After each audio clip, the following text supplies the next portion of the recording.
We back up in here. You know what time it is.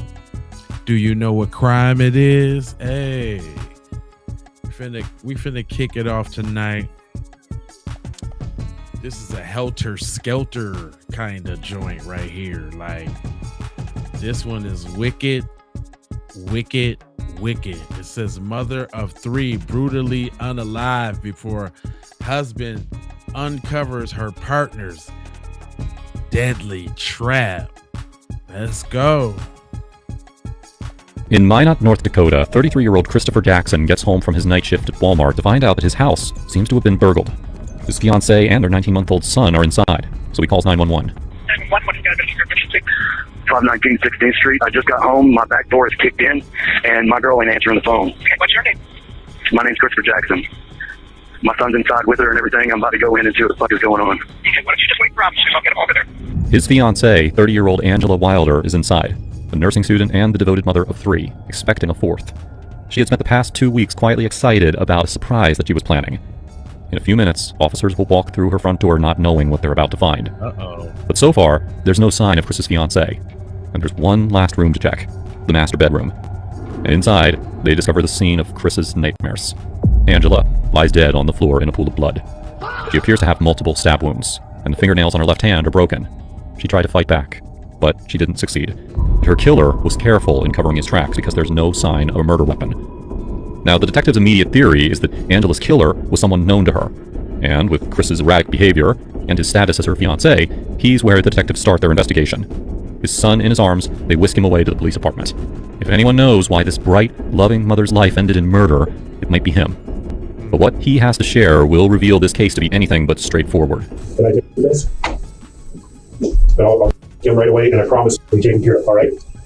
We want to know what happened just as much as you say you want to know as well, okay? Right. So we have to ask some of the hard questions, and I hope you understand, okay? We had to ask some of the questions that seem a little uncomfortable and uncalled for, but we still have to ask them. Do you understand? LA. And you watch those recording shows, right? It does get difficult at times, but there's always a reason why we have to, okay? So if you need a break, you need a breather, you just let us know. My name is Krista. You can call me Krista. This is Greg. Okay? Can we call you Chris, or would you rather be called Christopher? Chris. You know Angela for a long time. How long? High school? Yeah. So walk me through what happened this morning. And the more you can tell us, the better chance you have. I always call her on break, just to see how she's doing, see how the kids got put to bed, everything, just to talk to her. Mm-hmm. Because over the nights, whenever I get in, we have maybe 4 or 5 hours to spend together, something like that, around the kids, and then I got to go to bed, so I could work that night. I called her at 10, 12 o'clock. So midnight? Yeah. Okay. I'm going to take notes while we're talking to her. Yes, I understand. Okay. All right. So you I called her at midnight. Then I called her at lunch, and we talked for a minute, and she was tired and everything. I said, so are you feeling sleepy? You want to get some sleep now? I went back to work, and then I called her. Nobody picked up. And I figured, okay, she's just tired. But she always picks up whenever I call her. She's only not picked up maybe one other time before, and that's because she was tired. She went to sleep early and stuff, and she would hear her phone. I called her, nobody picked up. I said, okay, she's just tired. Shot her a text message, said, I love you, blah, blah, blah. I told her what was going on with the work and everything. Mm-hmm. 7 o'clock or 6:50 gets here. I go to clock out about 6:51, 6:52 or something. And I go walking out to the lot because usually she's out there. And she's not out there this morning. So I called her to see where she was at. And see, she wasn't up or getting ready because I don't have a license. So she comes and gets me from work and she drops me off. Mm-hmm. And I keep calling her, and she's not picking up the phone. So I call a taxi because I figure she's just that tired. I get to the house, and I go over there because he parks in the neighbor's driveway. I walk up to our bedroom window, it's facing the school and stuff, and I start banging on it. And I wait for her to come to the window. She has to come to the window, and I bang on the window some more, and I wait, and I do it again a couple more times, and she never comes to the window. So I walk around back, and the door is open, and something in my stomach just felt wrong. I walked up to the door, I looked in, and the door going downstairs is open too. And immediately I thought something's wrong. Her car is still here. She didn't leave. She would have answered the phone. So I called the cops, and I told them, I just got home from work. My door is open, or it's supposed to get. And then the guys came, and they wouldn't let me in the house. They asked me to wait outside, and they went inside. And just more people started showing up and going inside, and they brought me out. And I stood there for a minute. They went in, and they asked me if they could kick our bedroom door. And I told them it was okay. I heard them break the door and stuff, and they come out, and nobody's telling me a thing. Just walking out, getting cold. So we sit in the car and turn on the heater, and it's cold. The guys go in, and they come back out. They're wiping down like the equipment and shit, all these fucking wires, and still no Angela. And then we sit in the car for a while, went to one fucking police car, going to the next one, and now we're here. So you go to work at 10. Did she give you a ride to work then? Hey, y'all, you know She what? takes all the kids up there. If it's one thing I can't stand, a police station with bad audio. Man, we ain't too invested in this crime, and I am not finna sit here and listen to this. I have other crimes to get to when it comes to the bad audio. I can't do it. Next one. 18 or killer makes desperate move after realizing the case is closing in. 911, what's the location of your emergency? I'm worried about my wife and kids. Gunfire for a medic and an ambulance, expedited response. I have always maintained that I thought she might be here. Jennifer Dulos led the perfect life. Wealthy and active and smart, she had a beautiful family and an attractive, enterprising husband. Her dreams had come true, but things were not as they seemed, and the ideal life was about to crumble. A marriage full of tensions was reaching boiling point. Jennifer would go on to take her children and run, but when she finally disappeared, it wasn't of her own volition. So where did she go? What happened to this brilliant writer and loving wife? And what did her husband have to do with it? This is the tragic story of Jennifer Dulos. Jennifer Dulos was born in 1968 in New York City. She came from a well-to-do family. Her father was a banker and her mother was a philanthropist, while her aunt by marriage was Liz Claiborne, who founded the fashion company that would later buy the Kate Spade brand. As a result, Jennifer grew up in a creative and financially supportive environment. She was smart and had the pick of Ivy League universities, and she chose Brown. She graduated from Brown in 1990 and went on to pursue a master's degree in writing at an arts university in New York. Jennifer had always dreamed of a high society life. In an essay she published in 1998, when she was 30, she wrote about the women she idolized. Correctly poised supergirls, well-educated, accomplished, thoroughbred. Her dream career would not be a career at all. It would be supervising her family's New York calendars. Still, she occupied herself writing and was a known figure on New York's literary scene in the 90s, described as a vibrant presence. She wrote multiple plays about her romantic experiences, reflecting fears about commitment and emotional honesty. She had a string of relationships that did not succeed, but she was still looking for the one. At the end of the 90s, Jennifer moved out of New York. She had no more romantic luck in the countryside, and her ideal life began to feel more of a distant dream. Little did she know she'd already met the man of her dreams, the man who would become her husband. Fotis Dulos was Greek, born in Istanbul in 1967. At the age of 7, he and his family had moved to Athens, but he wanted more. In a piece of personal writing, he said he wanted to get exposed to societies and cultures beyond his own country. He was smart and ambitious, and this ambition led him across the Atlantic to Brown University, where he began his degree a year before Jennifer did. Jennifer met Fotis in her first week at Brown. They had chemistry, but it didn't go anywhere. Jennifer was settling into her exciting new life, and Fotis was preoccupied with his existing romances. He graduated in 1989 and went to Columbia for his MBA in finance. In 2000, he married another Brown graduate, Hillary Aldama. Hillary was also ambitious, a lawyer and a writer, but this led to friction in their relationship. There is something very attractive when you're a creative person yourself and you meet somebody who's also an entrepreneur. You're riding that high bridge with them and you're kind of like dangling off the sides. Fotis was indeed living a successful life. He was a manager at a technology consulting firm and sought the high life wherever he could. A friend said everything with him had to be the best ski equipment, the Porsche. He was also highly athletic, early to the 2010s wellness trend. Jennifer had been a competitive squash player and continued to enjoy running. They had a lot in common, and with Fotis' marriage to Hillary on the rocks, it was no wonder that sparks flew when Fotis and Jennifer ran into each other at the airport in Aspen in 2003. A year later, January 13, 2004, Fotis emailed Jennifer, His divorce from Hillary was in progress, and he wanted to meet up with Jennifer. He wanted to breathe life into the connection they'd always shared since they first met at Brown in 1986. Jennifer described him on her blog as this young man I'd always liked. We had a special chemistry together, always, something special and precious, and we were careful to be careful with one another until lightning finally struck. In 2004, a month after Fotis and Hillary's divorce went through, Jennifer and Fotis were married in Manhattan. The divorce was settled amicably, but Hillary was glad to be out of it. That was a relationship that was very unhealthy, that actually ended up involving a high-profile case. You literally dodged a bullet there. I think so. No one could have known how Fotis' second marriage would end. Jennifer certainly didn't. She thought she was getting everything she dreamed of: a supportive, athletic, and attractive husband, a large family, and a life of luxury to go along with it. The couple moved to picturesque Farmington, Connecticut, and there Fotis started his own business with the financial backing of Jennifer's banker father. In Connecticut, Jennifer struggled to make new friends. She socialized mainly with Fotis' friends and participated in his hobbies like water skiing, though she hated it. Her own interests, such as writing, were set aside, and her unfinished novel manuscript went into a drawer to collect dust. Fotis had a very chaotic working method. A friend described him as a last-minute shooting-for-the-deadline kind of guy. Meanwhile, they were both getting stressed under the pressure to have children. They both wanted to conceive, but they were struggling. They turned to medical intervention, and finally Jennifer gave birth to twins in 2006. But this heralded a new era of their relationship, and the beginning of its decline.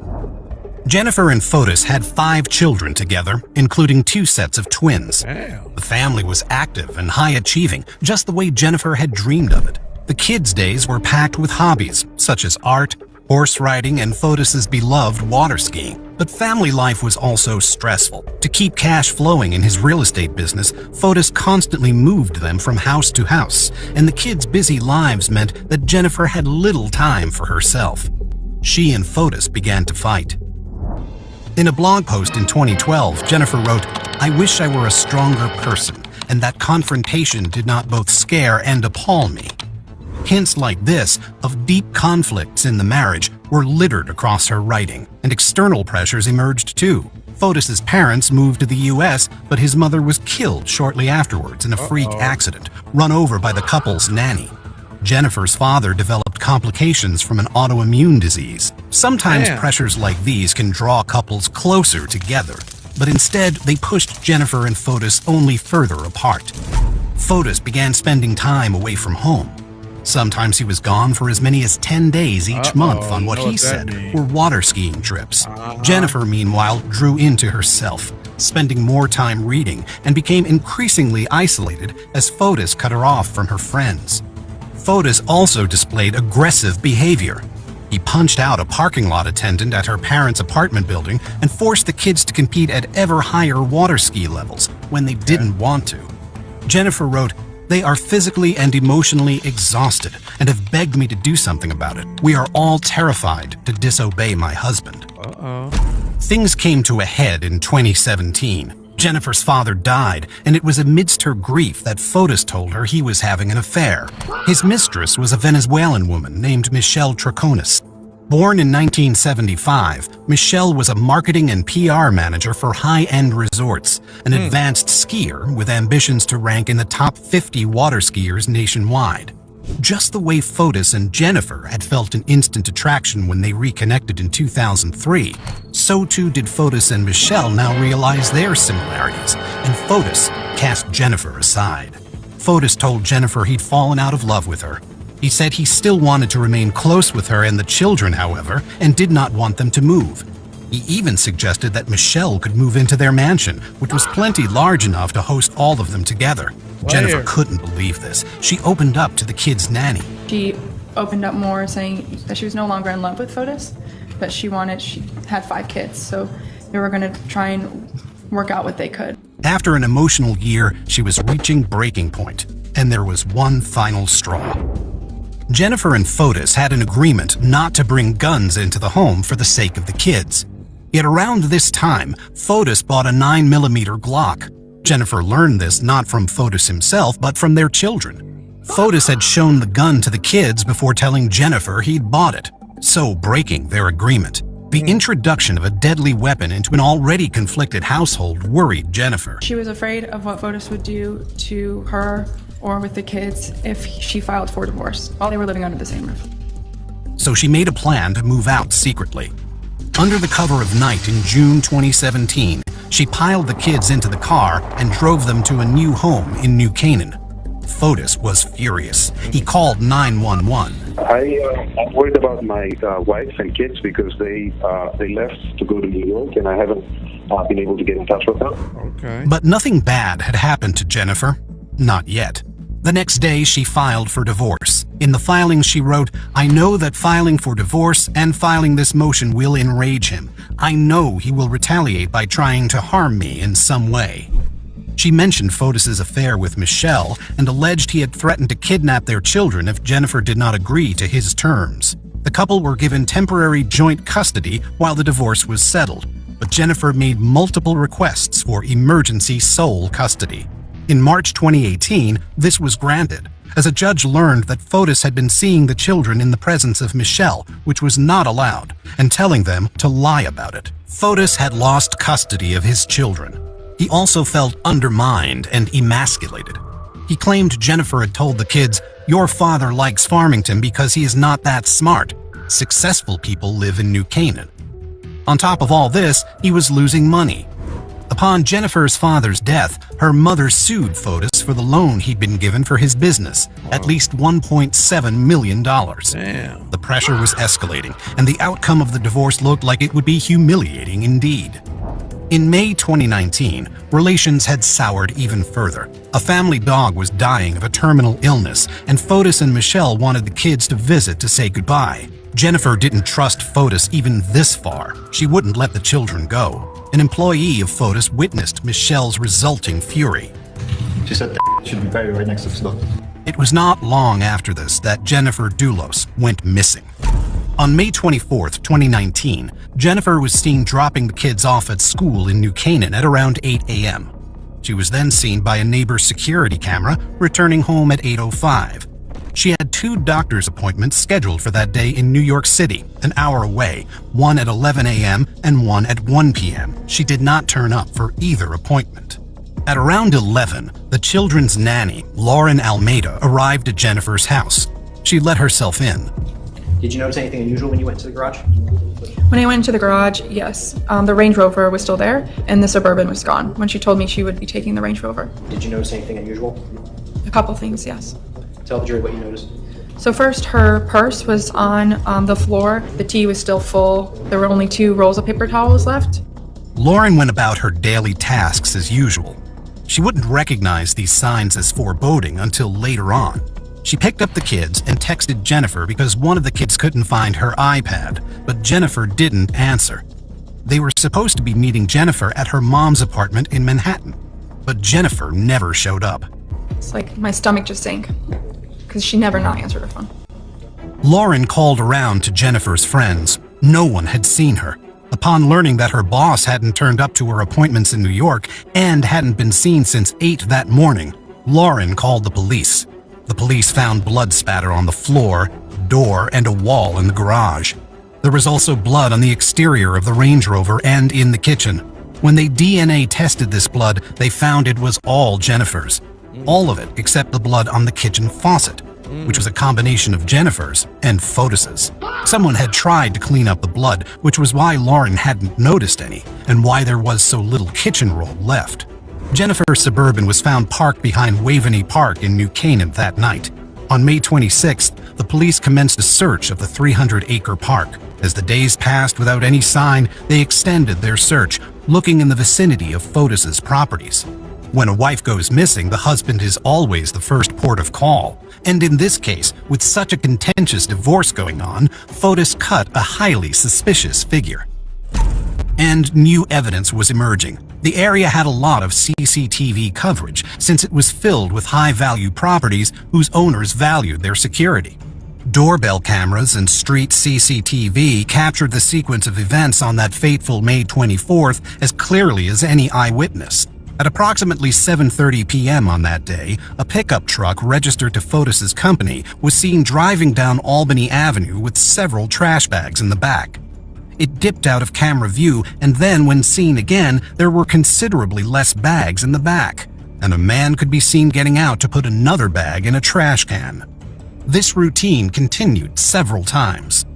The driver was Fotis Dulos and the passenger was Michelle Troconis, and they were disposing of something piecemeal, like they were trying to avert suspicion. The police searched these trash cans. They found all the evidence the pair had been trying to dispose of, a huge collection of items, many of them stained with Jennifer's blood. The items included cleaning materials, Jennifer's clothes, and zip ties. This was enough for the police to consider Jennifer's disappearance a suspicious death, and for both Fotis and Michelle to be arrested. A search warrant uncovered further damning evidence. At Fotis's house, the police found what they called an alibi script. It was a handwritten timeline outlining both Fotis and Michelle's movements on May 24th and 25th. It claimed Michelle had spent the morning when Jennifer had been killed running errands, a story Michelle stuck to in her first police interview. Fotis killed Jennifer. Okay, this is a fact. We know this. Michelle reacted shocked, but was this genuine? She invented a story about the timeline being a request from Fotis's lawyer, but it omitted their trip dumping trash on the evening of May 24th, when they'd been seen clearly on CCTV. If this was a lie, what else were they hiding? Michelle was interviewed 3 times. Across these interviews, she contradicted herself and Fotis. When asked where Fotis had been on the morning of May 24th, she stated they'd woken up together at 6:40 a.m. This was inconsistent with Fotis's cell phone records, which showed his alarm had activated at 4:20 a.m. and had been shut off at 4:21 a.m. When pressed, Michelle said that Fotis might not have been at home all morning. Finally, in the 3rd interview, she admitted that Fotis had not been home when her own alarm went off at 6:40 a.m. Fotis's alibi had collapsed. With that, the story began to unravel. On May 29th, Fotis and Michelle together took the pickup truck, which belonged to one of Fotis's employees, to a car wash. The police seized the vehicle in June, and Jennifer's blood was found on the passenger seat. All the couple's efforts to cover up what they'd done couldn't escape cold, hard facts: DNA evidence and CCTV recordings. A residential surveillance system showed a figure on a bicycle cycling towards Jennifer's house at 7:31 on the morning of May 24th. It was Fotis. Another surveillance camera caught the pickup truck driving towards that area and parking in a turnoff behind Waveney Park, the same turnoff in which Jennifer's Suburban would be found later that same day. The truck bed was at that point empty. At 8:05, Jennifer arrived home, and at 10:25, her Suburban was seen driving away from her house, but it was not Jennifer who was driving it. In those 2 hours and 20 minutes, Jennifer had been murdered. What exactly she was subjected to by her soon-to-be ex-husband, we don't know. Her body was never found, but prosecutors believe that Fotis restrained Jennifer with zip ties around her wrists and ankles before stabbing her. The weapon has also not been found. According to prosecutors, Fotis used the 10 missing rolls of kitchen roll to clean up Jennifer's blood. They then loaded her body and his bike into the Suburban and drove them over to the turnoff where he'd left the pickup. He transferred his wife's body into the pickup truck alongside his bike and left her car there with the lights on, as if to imply she'd been abducted in a hurry. What? It was becoming clear what Fotis and Michelle had done, possibly with the assistance of some of Fotis's colleagues. Fotis's legal team became desperate. They suggested that Jennifer could have executed a Gone Girl-style disappearance, in which she framed her husband for murder as revenge for her infidelity. This defense drew on her blog, which painted a convenient picture of a marriage in decline and a wife in fear for her life. But this fictional defense could not hope to counter physical evidence. And Fotis was lacking in sympathy. He already had another girlfriend living with him, Anna Curry. Michelle was turning on him, as the public was too, and when he was indicted for murder in January 2020, Anna paid for some of his bond, but the rest of it was raised against properties he did not actually own. On January 28th, Fotis realized he was likely to be taken back to jail, where he would remain until the trial, which was not looking positive. It might have been his last day of freedom. Maybe that's why he did what he did next. Update on Fotis Doulos, who was reportedly found unresponsive at his home earlier today. That morning, Fotis had sent Anna out on an errand. Then he sat in his car with a hose attached to the exhaust pipe, having written a suicide note. He wrote, "If you are reading this, I am no more. I refuse to spend even an hour in jail for something I had nothing to do with. Enough is enough. If it takes my head to end this, so be it." Paramedics managed to resuscitate him, but he died 2 days later in hospital. Some of Jennifer's friends viewed this as justice. Others saw it as a cowardly escape from closure and consequences. But Michelle remained alive and had also been indicted in January, alongside Fotis's former attorney, Kent Mawhinney, who'd been mentioned in both alibis. Wow. 6 days before Jennifer's disappearance, 2 members of Kent's gun club had stumbled upon a hole in the woods behind the club. It was 2 feet wide, 6 feet long, and 3 feet deep, the shape of a grave. There were 2 unopened bags of lime in it. Lime can be used to decompose a body. When they came back to investigate 4 days later, 2 days before Jennifer went missing, the lime was gone. No remains were found in that area when the police searched it. Kent faces other charges against his own wife, and his trial date in the case has not yet been set. But Michelle was tried in January 2024, and in March, she was found guilty of all 6 counts. She was convicted of conspiracy to commit murder, 2 counts of conspiracy to tamper with physical evidence, 2 counts of tampering with physical evidence, and 1 count of second-degree hindering prosecution. That Michelle was convicted of murder without a weapon or a body shows the strength of the prosecution's case and the certainty of the jury that she did it. What are your thoughts on this tragic story? Did Jennifer's case result in justice? Until next time, stay safe, keep up with our channel, and we will see you very soon. That was a good one, y'all. Shameless plug. He says, stay safe. I'm saying stay alive, don't get murdered. Link is in the description. Say it with your chest. It's also running at the bottom of the screen. Next case up. We got a crazy one, y'all. This one's crazy. I didn't know what to think about it, so we're going to discover it together. It says, TikToker pretends to be 14, acts innocent in court. It's crazy. She danced in that TikTok video like she was just another teenage girl, kicking her legs up in a public bathroom, posing for the camera with that carefree smile. A 23-year-old woman deceived everyone by posing as a teenager. She fooled parents and convinced young males. She danced her way into their lives with carefully crafted lies. It was all performance, leading to serious criminal charges involving young people. Then came the moment in court that stopped her dancing forever. This is the chilling case of a TikToker who thought she could pose as 14 to cover up a deceptive scheme, a deception so calculated it turned social media into her personal hunting ground.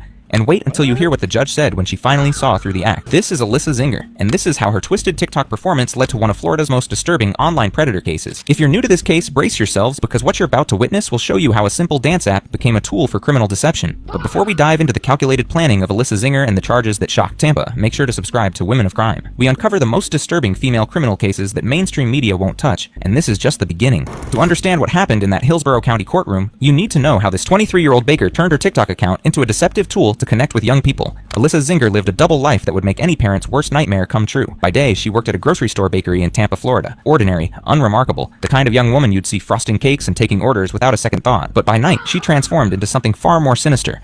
Armed with nothing more than a smartphone and social media apps, she crafted an elaborate teenage persona designed to gain illegal access to young people. The preparation was meticulous. She studied how these individuals talked, typed, and behaved online. She learned their slang, their interests, their patterns. She created the perfect digital mask that would fool not just the young people she targeted, but their parents too. And then she began her search. Her platform was TikTok, where millions of her targets scroll through endless videos every day. But Alyssa wasn't there to watch dances or comedy skits. She was there to identify targets for criminal activity. The first victim thought he was talking to a peer. She found him on TikTok in January 2023 and quickly moved their conversations to Snapchat, a platform where messages disappear, making it harder for parents to monitor. She adopted a false identity as a peer, showing interest in his life and personal details. Using sophisticated deception tactics, she maintained this ruse over an extended period. Police testimony indicates these meetings occurred approximately 30 times, during which the individual believed the relationship was genuine. But here's where the story takes an even darker turn, and this detail will shock you when you understand its full implications later. While this criminal activity was happening, Alyssa was already targeting other individuals. She wasn't satisfied with one victim. She was building a network. By May 2023, she had moved on to a second individual and thought he was in a social relationship with a peer. The pattern was identical, but this time she took the deception further. She deceived not only the individual, but also his family.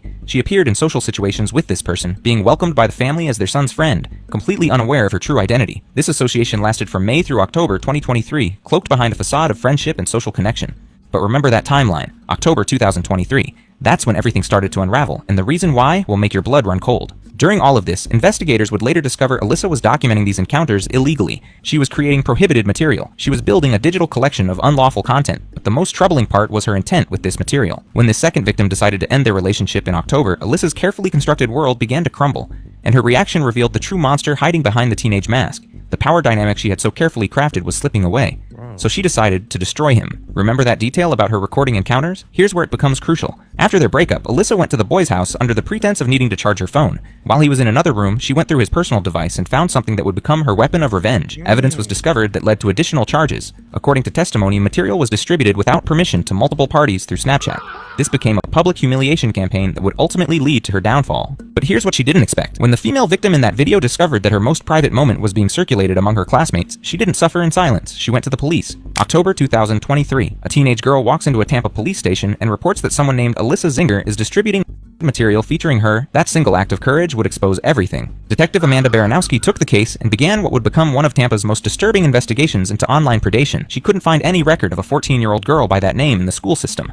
No enrollment records, no academic history, nothing that would verify the existence of the homeschooled teenager the victims described. But there was a 22-year-old Alyssa Zinger in the system, and that's when the pieces started falling into place.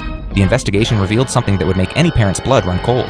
This wasn't a one-time incident. This wasn't a mistake or a moment of poor judgment. This was a systematic pattern of criminal deception that had been going on for almost a year. As Detective Baranowski dug deeper, she discovered that Alyssa Zinger had been targeting multiple young people simultaneously. While engaged in illegal activity with one victim, she was manipulating others. While she was in a relationship with one individual, she was already searching for the next target. She was specifically targeting young people who knew each other. She was systematically working through a network of individuals using her relationships with some to gain access to others. And the most disturbing part? Some of these young people had no idea they were all victims of the same individual with criminal intent. When Detective Baranowski interviewed the first victim who came forward, the details he shared painted a picture of systematic psychological manipulation that went far beyond simple deception.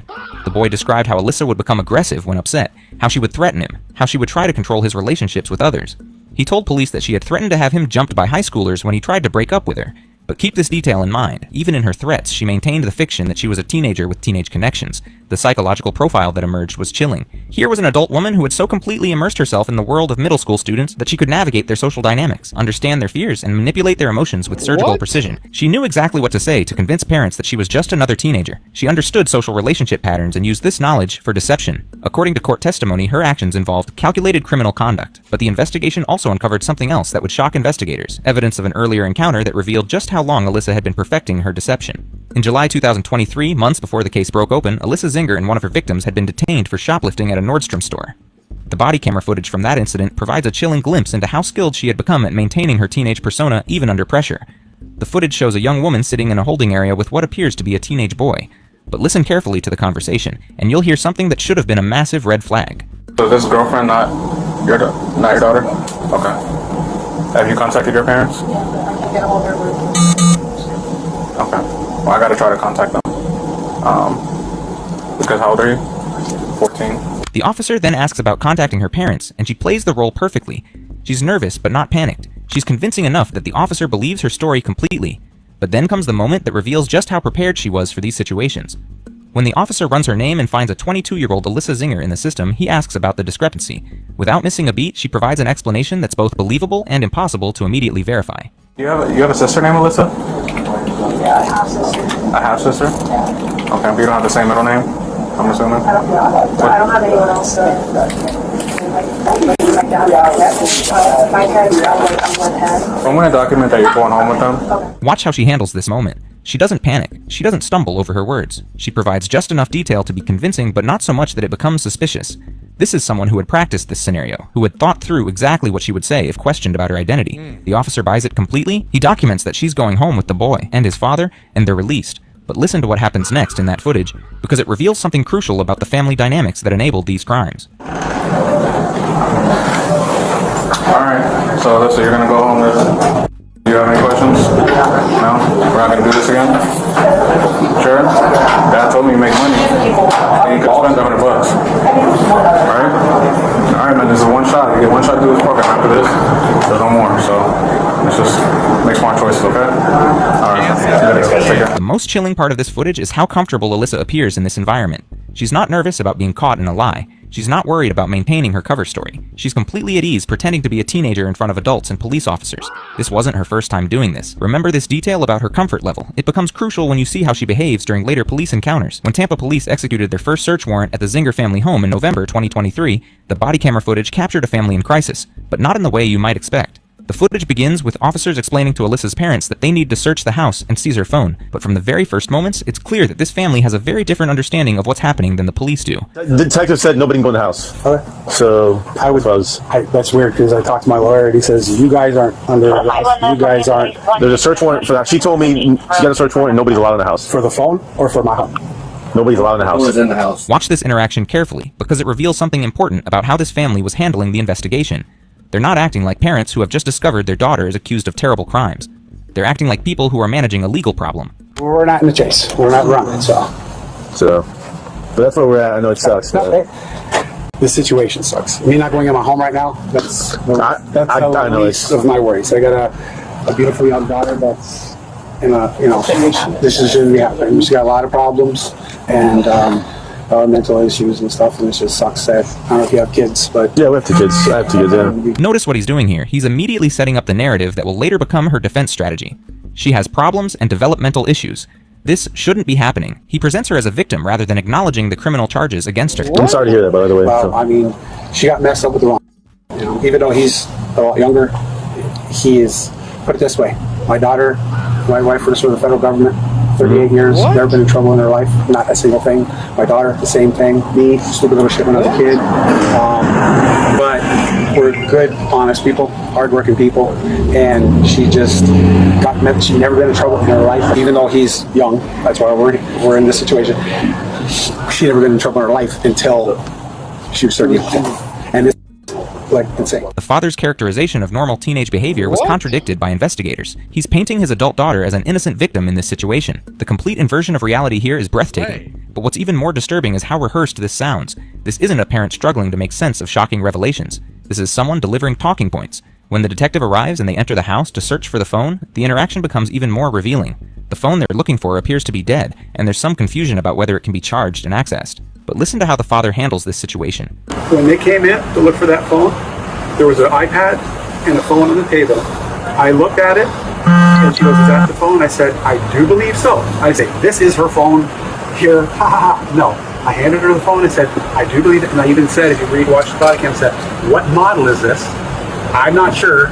I got like a freaking 8, you know? He's being very careful to establish that he's not entirely certain about the phone, that he's cooperating but not taking responsibility for providing the correct device.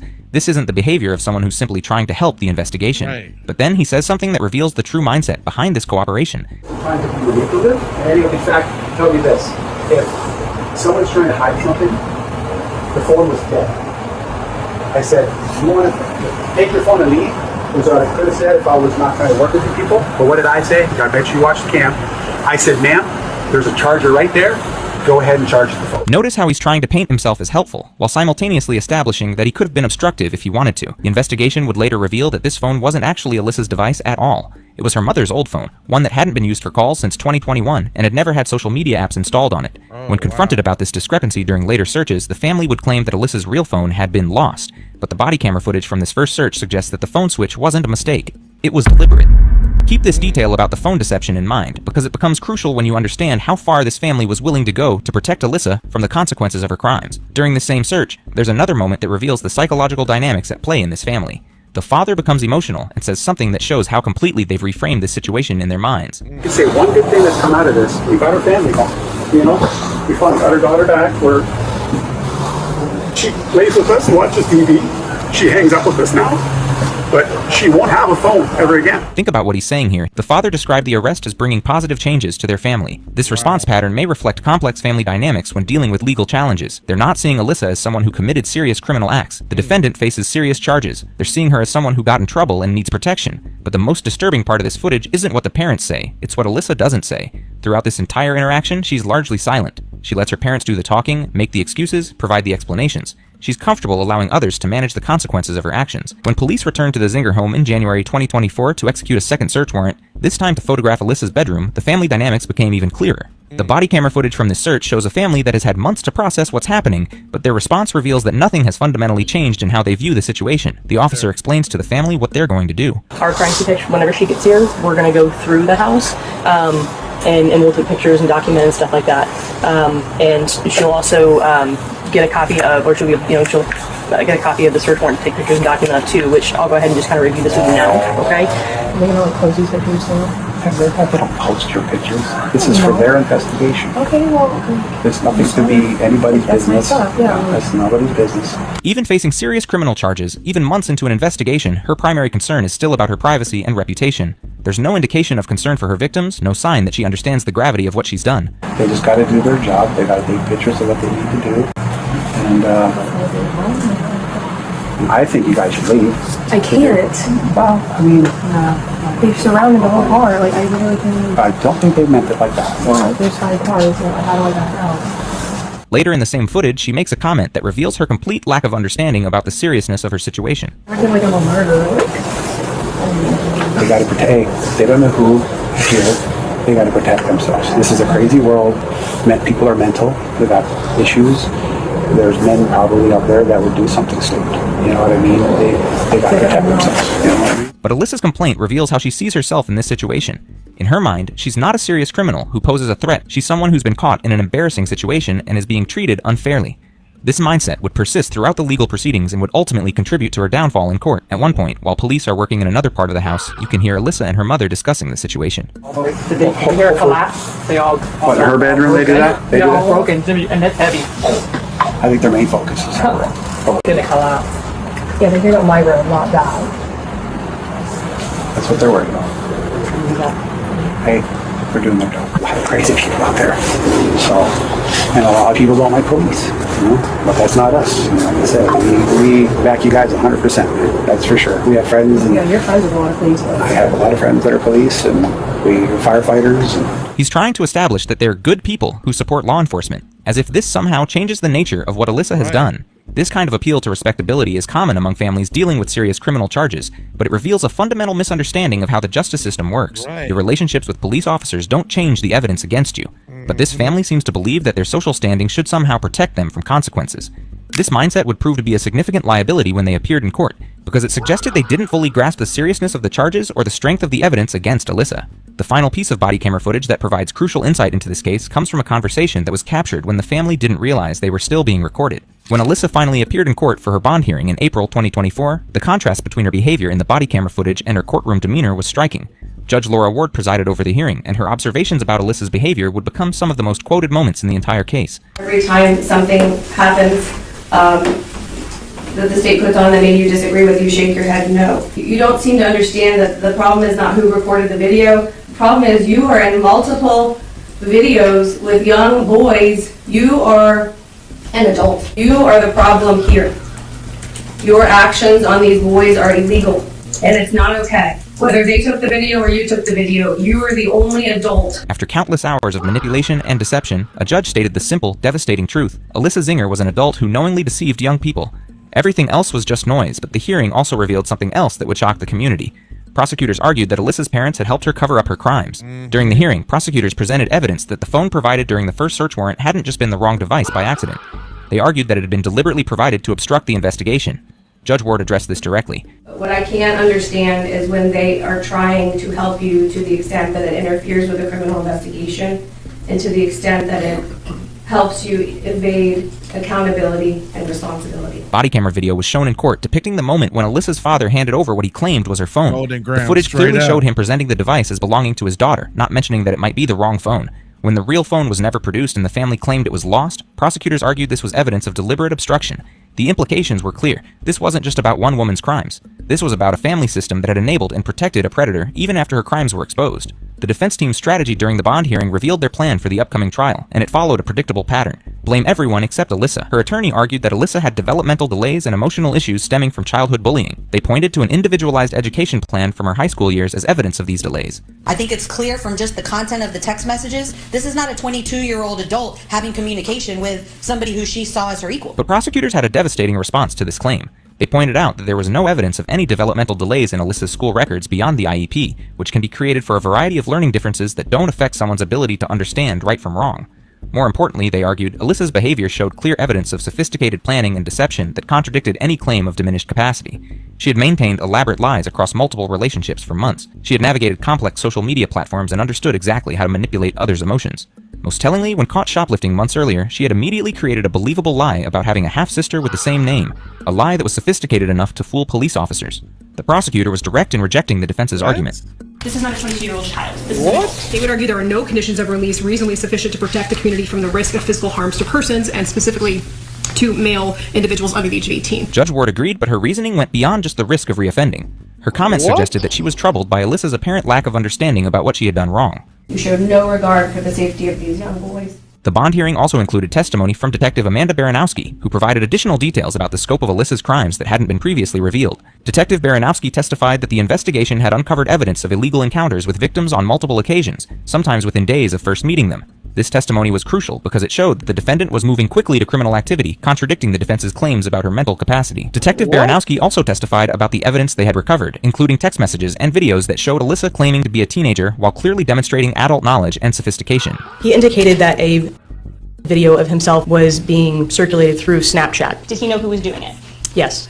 Who was that? He identified the person as Miss Alyssa Zinger. According to the detective, when confronted about the video distribution, Alyssa didn't show remorse or understanding about the harm she had caused. Instead, she seemed more concerned about the consequences for herself. This lack of empathy for her victims would become a recurring theme throughout the legal proceedings and would ultimately influence the judge's decision about bond.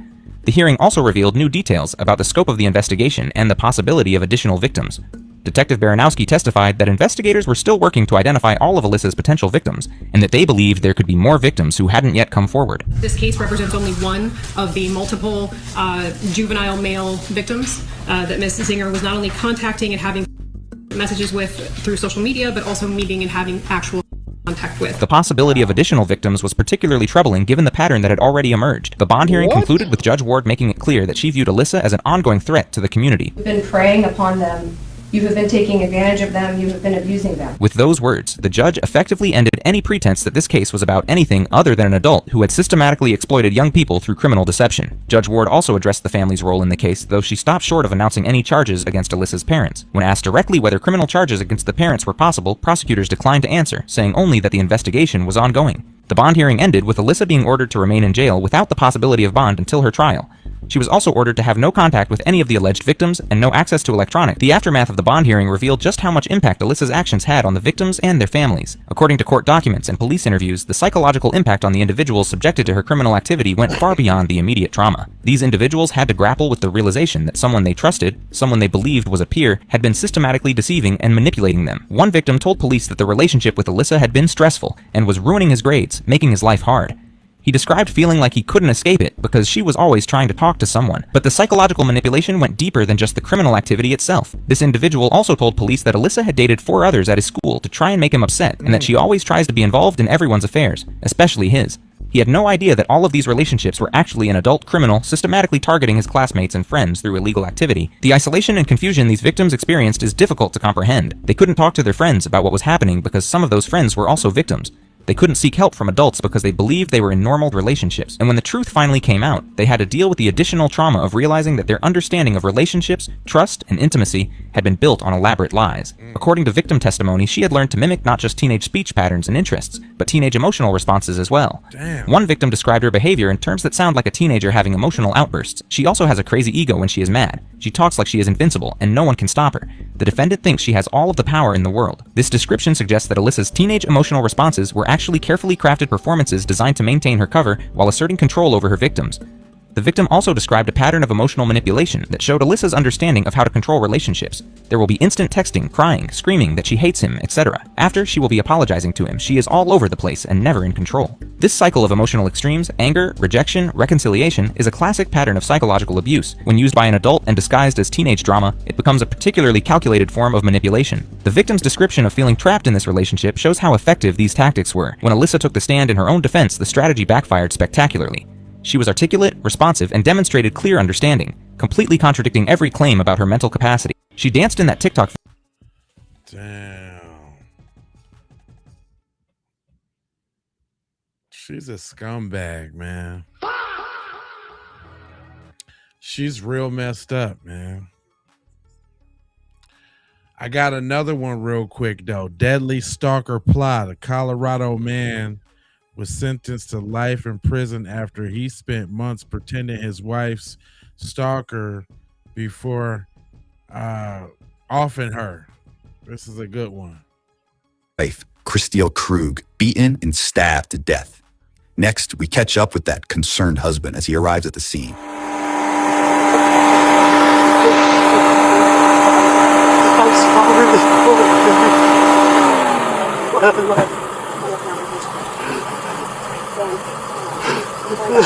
Police identify the man, seen here, as 44-year-old Daniel Krug, the victim's spouse of over 20 years.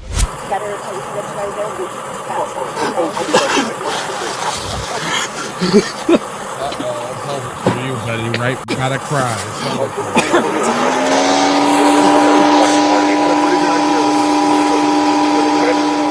Let's rewind about a month earlier, when the victim alerted authorities about an alleged longtime stalker, who she says recently cranked up the heat. All right. When did he pop back up? So, first text message was back in October. Okay. Just threats. Just out of nowhere? Just He pop does back? this. He does Okay. this, and he's been doing it for over 20 years. Okay. So this is This is the first time it's this violent and Okay. aggressive. Normally it's hey, how's it going? Okay. So the last contact was, I'm guessing, more than 5 years ago, just because it was I had a Facebook account at the time, and I don't have that, and haven't had it since pre-pandemic, so Okay. easily, wonder how many years before that. Yeah, no, completely out of the blue, and not engaging at all, so there's absolutely no response from him. Okay. And he's still going. The in-person stuff that's scaring the crap out of me, when I logged this, was starting since last Tuesday, and it's been almost every day since. Okay. I've gotten a few days break. And it's always been text message, or has it been? And emails. Email, okay. And he's changing his phone number every single time he text messages me too.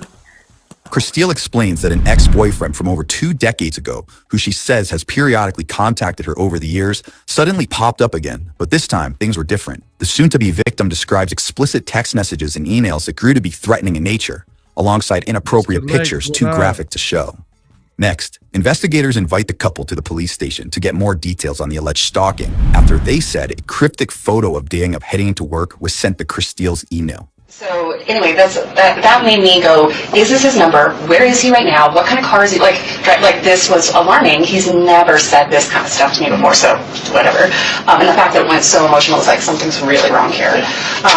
Then things go dark, right? And this is when I then contact you guys, because this now is escalating. This is not just threats against me, it's threats against my husband. He contacts me, and you'll see in my little log that this is an email address he contacts me now from more frequently. He actually reuses it. But he is now showing that picture that day. There's snow on the ground. My husband had only gone into work on that Tuesday for Halloween. Okay. I'm guessing that it was creepy, but not real. Lots of people are jerks online, sure. Other than that, I'm sure she has mentioned to you that she and I go through a rough patch, kind of on the rocks. So probably didn't seem that pressing until it was. Daniel made some disturbing comments, calling the alleged stalking, quote, creepy and not real, before revealing his marriage was, quote, on the rocks. Fortunately, even though my husband has a camera in his car, he did not see anybody. Sure. And then unfortunately lost all the video because he didn't save it. So She didn't want me to panic, so she didn't share all of the details of the log. And so as I got all of the details, my panic level has gone considerably higher. Not now, because I'm in a police station. Sure. And honestly, this is the safest I've felt since Monday at lunch. So anyway, just a lot of like very sexually explicit, very graphic, very just like poke the bear kind of thing. And then trying to prove to me that he can follow us. Yeah. I went to the grocery store briefly on Tuesday, and someone behind me dropped a can. I panicked. My husband did see these, like definitely this message, so he very much still remembers that if you ever need someone to corroborate that they saw it, but I don't know how credible of a witness someone that my husband would be, but... yes and no. But yeah. So what am I doing? I'm panicking. And I'm doing a shit job of protecting my wife. As bad as I am, I care more about her safety. Yeah. Well, I can understand that 100%. I'm sorry for this. I wear a mask around the kids. Absolutely. I'm sorry. Unfortunately, like, because this is now like so distracting and so constant, and it just like anytime my phone buzzes, I'm just like, I don't know what's coming my direction. That takes us back to December, where Daniel is caught on a surveillance camera, casually walking into work and waving at a security guard, moments before calling police. Broomfield Dispatcher's meeting. Hi there. My name is Dan Krug. I don't think this is an emergency, but this feels really weird. Okay. My wife isn't responding to text messages or phone calls. Okay. And we've had threats against us. We have both been targeted by a stalker. Okay. Threats have been made against my life. Okay. And threatening to like kidnap her, which is why I'm nervous that she's not answering me. Yeah, I understand. What? I didn't protect her. I was supposed to protect her.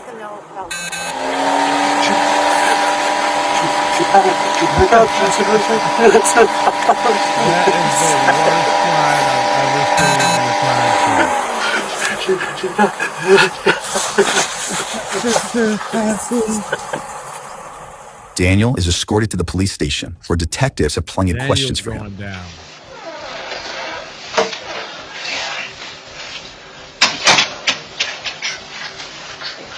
He get an F for effort. He is terrible. Call police. Conversion call police. Did what you said. I didn't protect her. This dude is terrible. I was never her. She was rushing me out the door. I was thinking I was leaving. She told me I had to go because she had a meeting. She was rushing me, and he way I went. She was Sonic. She sent tissue, but she texted me asking me to pick up. So I canceled or skipped my CFO meeting. So I and I left her for this. And you couldn't get a hold of her. She sent you that text. And that's as much contact as you had with her today. And I panicked when Not the handshake. the check marks weren't there. Oh, the bewilderedness. He's so bewildered. Discombobulated. Daniel tells his initial story to investigators, saying his wife allegedly rushed him out the door before texting him about the kids shortly before the attack. Prosecutors would later allege that Daniel sent himself the message from his wife's phone in a suspected alibi attempt. That's when he said he noticed she hadn't read the text and panicked before calling police and a neighbor. And you mentioned earlier that she didn't tell you about something kicks. Which one was that? Kickman. That's what we call a sucker. Doesn't deserve. Okay, and Midge came up with Kickman because Yeah, I remember him in a couple of days going to kick his ass. Daniel now explains the family nicknamed the alleged stalker Kickman before one detective decides it's time to read him his rights. Let's see what he has to say. We just now need to talk about your rights so we can proceed with getting the answers that we both want. Yeah. I have two different voices going through my head right now. I have my brother. Yeah, I've mentioned him. He's the sheriff's lieutenant. And I have his voice saying, talk to the police. And in typical cop fashion, he married a prosecutor. So I had Lynn's voice in my head going, get a lawyer. Daniel ultimately agrees to talk, for now, but one detective digs in for further details. I just want to... What caused the, I guess, anxiety or panic as to why it was so concerning that she didn't respond? It was a really specific question about a time impacting the kids. Uh-oh. That's something she will always respond right away on.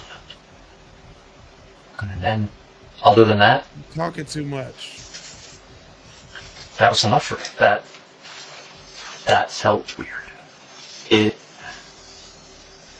It hurt me that she didn't tell me about the stalker when it started, but she brought me in right away once he sent her a picture of me.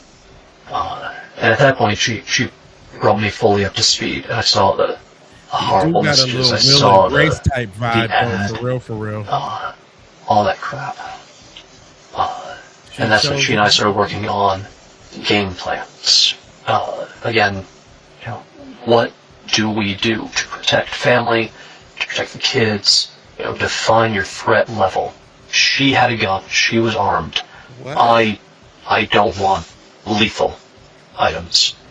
We didn't let each other kind of be alone anywhere. Had to take dogs for walks. Well, you let her we would do that on together. That time, So it almost sounds like all this kind of maybe even brought you guys closer, not maybe emotionally closer, but you guys were physically sort of working on things besides your kids. There was a mutual... Maurice, what up? Yeah, there was... Yeah, I'm here. Over the course of November, there was a better team feel. Okay. You know, respond to crisis. Right. And I told her at that point, I told her I didn't want to die for someone who didn't care about me anymore. This dude needs to just shut up. That's really hard. He's making me sick right now. And I told her I wanted a divorce. This guy. And how did she take that? Angry. Obviously. Mostly anger that I said it now, with everything else going on.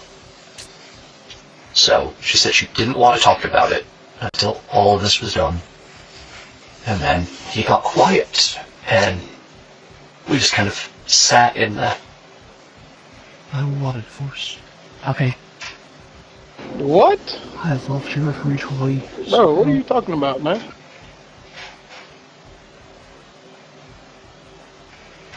I was hurting when I said that, and what I wanted was her to say she cared about me. This dude is killing me with the theatrics. What's his name? The other detective said that the cameras were turned off. That shouldn't happen. The only way that the cameras can be turned off is through the app. One of us has to hit the button. According to an arrest affidavit, multiple home surveillance cameras were not recording at the time of the incident, while another was found covered in blue painter's tape. He said they were turned off, and one of them looks like it has something on it. What? So, in my brain, I'm thinking someone made a move against her. So in my brain, the story that I have is someone came to the door. Maybe she went outside to get a package, and they must have come in. Vic, what up? And she's a fighter. She's strong. She would have fought. And why do you say that? Have you guys fought before, or you just know it all? Okay. I know her. Okay. She refuses to be a victim. I know her. Okay. So, I mean, who do you think killed her? I think it's Jacob. I think it's... Okay.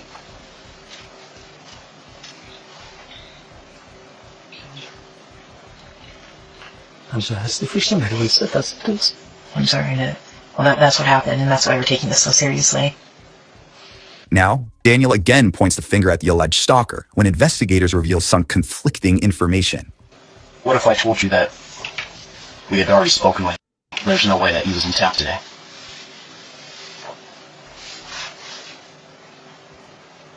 I have nothing.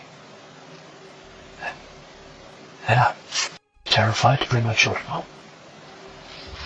The Gmail account, the Kickman account that you guys initially received with the photo of you in it, and the phone number, those originated through their IP addresses at your office. Doesn't make any sense. Well, he took the photo of me at my office. Right. Well, both of those accounts originated from IP addresses that was back to your office. I don't know what to do with that. There are Wi-Fi access throughout the facility for employees, and there's public Wi-Fi access throughout the entire facility. And we literally post the passwords in every single meeting room. Okay. Okay. Because I guess the biggest concern is just the timing of everything, that it just doesn't quite make sense to have somebody create an account, take a photo, and then immediately send it off, and then the account is no longer being used. None of this makes any sense. Things are certainly pointing in one direction right now. So I'm going to throw this idea out there. Wait.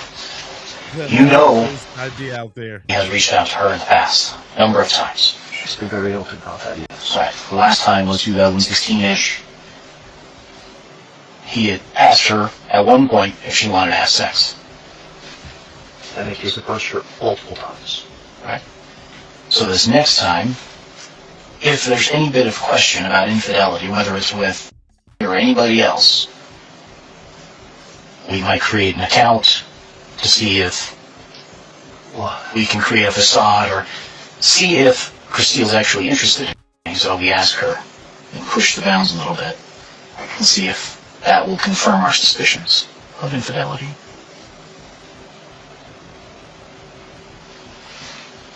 You don't get the response and the openness you once did for about 28 days, from October 2nd to October 31st. So you amp it up a little bit. Send a photo of yourself to her, an account you created. See what the response is. Maybe this started out the way that it was recorded, and then maybe it turned into something. What? Maybe. Is that to suggest that I would put my children for this? What? I think ultimately what happened today would bring you the closest to your children that you've probably ever been, in your mind. There has to be someone that was able to turn off the cameras, that was able to access a password-protected system to turn off cameras, that was able to use your IP address from your work to create accounts, to send messages and photos, to act as a stalking suspect. Well, tell me. Help me make sense of it. I'm not the one who does this. I'm analytical at work, and I read and write fiction at home. I don't do what? I don't do crime drama. I don't know what it is.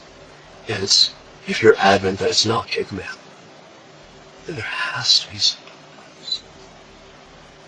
Kickman is 6.5-hour drive from here. There's no way you could have made that drive. If you flew, we would have record of that doesn't show up on any sort of flight record through the FBI, DEA, Homeland Security, anything like that. And then, in fact, he was contacted in his house, severely intoxicated. Let's join officers more than 8 hours away in Eagle Mountain, Utah, where they catch up with the man who Daniel claimed to be responsible for the crime. I'm going to ask you a couple of names to see if you recognize any names. Okay. Have you ever heard of the name Crystal Krug? She may have been a Grimsrod when you knew her. Yeah. And do you know a Daniel Krug? No. No? How do you know Crystal? She was an ex-girlfriend. She's an ex-girlfriend? How long's ex? Like how long ago? 1999. Oh, so like a long while ago. She was my very first girlfriend ever. Oh, okay. Yeah. When's the last time you talked to Crystal? Has it been a minute? It's been a minute, yeah. Like since you moved from... Yeah. Yeah. So that would have been what, back in 2014? Yeah. The ex was definitively ruled out after investigators said he had a verified alibi and no evidence to show he had traveled. All this time that we've been looking for him, for the protection order, and you just found him today, like that. Because I've been looking at you, but I've been waiting for these records to come back.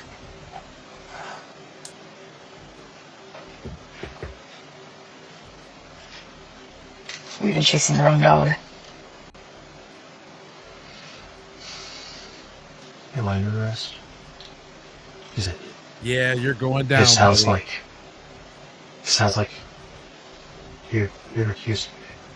Sounds like you're accusing We have a lot of information that points your direction, and we're hoping that you could provide a legitimate explanation other than it wasn't me. We have publicly available internet. Say if we told you that other people you talked to that are close to your wife expressed that she had, maybe you told them that she suspected you of having... She said that right to my face. That she wanted to know if it was me. And I told her no. But why would she suspect that? I don't understand how we take the leap from we haven't had a romantic relationship for a long time in our marriage to I suspect my husband is pretending to be my stalker. How does that happen? There's a missing explanation in there. There's a missing piece to that. I'd like to know what happened this morning. I'd like to know Me too. what caused you to get so upset to hurt your wife, because I believe that's what happened. I believe that you've been because there's no other logical explanation. I want to know what happened. Give it up, Did dude. she find? Did she get shots of love? Where was she in the house? So tell me. Did she fight? He is making me. Did she Oh get my shots god! on I just want to stop this right Where now. is she in the house? We haven't been there to know, and there's only one person in this room that can tell us. This guy. Detective Kim Sullivan and I have been here with you. I think you know the answer to all those questions. I think you got confirmation or found out that she had a boyfriend this morning, or something happened that pissed you off, and you did something that you regret now because you can't go back, and you can't go back to stalking her secretly, or pretending to be her stalker, or making plans, having cooperation with one another, although it's not romantic, having cooperation with one another to fight together against Kickman. You have your theory. It is wrong. Please find the Bible. Is this the point where on whatever that checklist is, I say, I'll have it for you? Yeah, that's fine. Daniel asks for an attorney and ends the interview, but it's not long until we hear from him again. He came back for more. No. Damn, Daniel. You don't believe that? Fine. Just don't stop looking elsewhere for something. Okay? God, he's still trying to play it up. Are you married? You're Kids? going Divorced? down, buddy. Remind it. I don't care if you capture him. I just want They better tell me he got charges. You took I need that. Daniel needs to go down for this terrible performance. According to the Broomfield District Attorney, Daniel was accused of freeing Chris Steele's ex and carrying out an elaborate plan to cover up his crime. A jury later convicted Daniel of first-degree murder, stalking, and criminal impersonation. He was sentenced to life in prison. Just as soon as me. Now I feel much better. After that Rotten Tomatoes performance, I feel much better that he is in a terrible place. That was intense.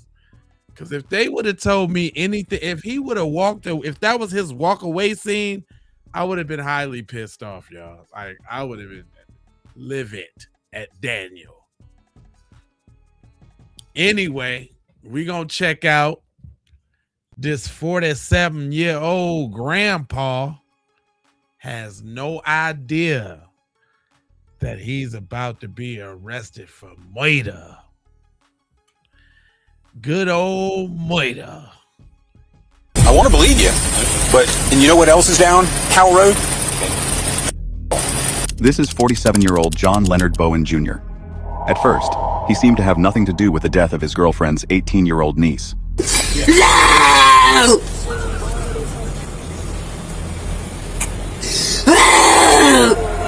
But it didn't take long for investigators to uncover the evidence and the path he never chose to leave.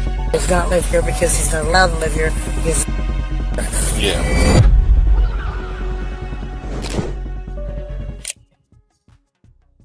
Just before noon on Sunday, the 3rd of September 2023, a property owner spotted something disturbing out in the grass at the edge of the field on Southwest Haltiwanger Road, near Lake City in Columbia County, Florida. He immediately called 911. When investigators arrived, they found the body of a young female.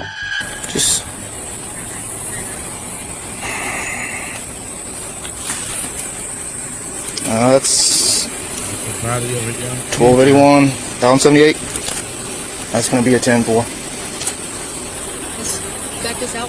Can we get him out of here? He's going to go that way to get out. Can you get out that way? Okay. Let's do that. If you go out and then meet me back over here at the dirt road. Yeah, Okay. Is there any other way to get in besides that way? And nobody comes in that way, right? Okay. So we're supposed to be out there. No one comes in this way? He went forward, but he hadn't. Yeah. Hey, I walk that side, Swears.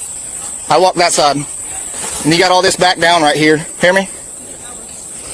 Hey, but there's really good tire tracks right here. We can just find out which way he came in. Yeah, but all these right here, all right, those are fresh as can be. You're going to have to extend this past that if you can get our guy. Because that camera comes that way.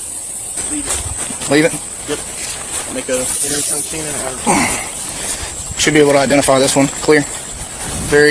Can identify this one. Got tattoos and everything. Yeah. I don't know who she is. Looks familiar. Whoever killed her had tried to make sure she would never be named. Her body had been intentionally burned. They began collecting every piece of physical evidence left on the surrounding ground, including fresh tire tracks pressed into the dirt, leading away from the field. Investigators knew that identifying the victim was their most urgent task. Without a name, they couldn't reconstruct her final hours, or find out who had reason to harm her. And what happened next would open the first door, leading straight to the suspect. As news spread through the community that a body had been discovered in Ellisville, a local family began to panic. 18-year-old Coyote Catherine Cheyenne Turner had disappeared. Her family had been calling her all day, but every call went straight to voicemail. The victim's mother was overwhelmed with grief and fear as the horrifying reality began to settle in. Hey, do you have Cody's phone number? My phone's dead. You know, everything's... We've been trying to call her all day. No one answers. It does straight quick. No, y'all been calling it. Is it ringing? No, it doesn't ring. It goes straight to voicemail. Straight to voicemail. Man, my kid would have been over here right now. And she would have came up there If it went to her. She would have came to me, or her, or my man. My man's a CO. I'm ex-CO. What's his name? Darren Johnson. I got everything on my phone, but like y'all believe me or not. Man, y'all... I believe you. I just want to see when the last time you talked to her, that's all. What are you saying? You're not in trouble at all. You haven't said that last time to me, too. Yodi has not been seen. I got cops up here because there's a body that got found this morning. I'm the only one that called about it. So I don't know what's going on yet. I had that call their phone. I've got everybody looking for it. Y'all keep their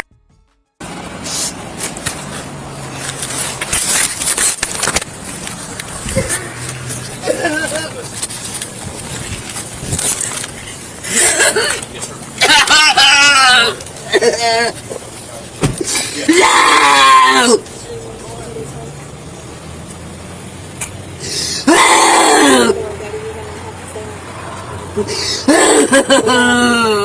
Is this your... This is mine. I'm going to talk about... Investigators met with family members, trying to piece together where Coyote had been. It would take 2 days for official testing and records to confirm that the body in the field was indeed 18-year-old Coyote. Calm down, calm down, baby. Calm down. Why don't you take a break from me? Go be with your family for a few minutes, okay? Go sit down with your sister. Just... Hey, Jimmy, I know where to go. Come on. Go to Bubba. Okay, man. Can I help you in any way? If you know of where she's Cody, who she might have been hanging out with, or anything. AJ was one of them. I don't know his last name. Is he white or black? Yeah, so I'm just following up with you, try to understand some stuff. So, Cody, when was the last time she was here? Not here. No, She's never been here. Okay. And then you're married to Brian now? Brian Titus, yes. And then you have an ex-husband? Yes. What's his name? Brian, Leonard Bowen. John Leonard Bowen. Okay, John Leonard Bowen. Mm-hmm. He's been on 349 in here, and my vote. Okay. That's all I am. Okay, so he's not living here, though, at all? He does not live here because he's not allowed to live here because it's a sex brother. Yeah. While gathering background on Coyote's daily routine, investigators quickly realized they were dealing with a tight-knit, complicated social circle. Family members mentioned several names, but one name kept surfacing in the background: John Leonard Bowen Jr., a 47-year-old man who had been married to Coyote's aunt years earlier. Now, would he have any contact with Coyote? He knew of her, but didn't know she was back in town until here recently. Okay. He didn't know she was back in town? No, because we kept her hid. Yeah? Why'd you keep her hid? Because we didn't want too many people to know that she was back in town. Okay. So, did he find out when she was back in town? Not until last night. Okay. So you talked to him last night?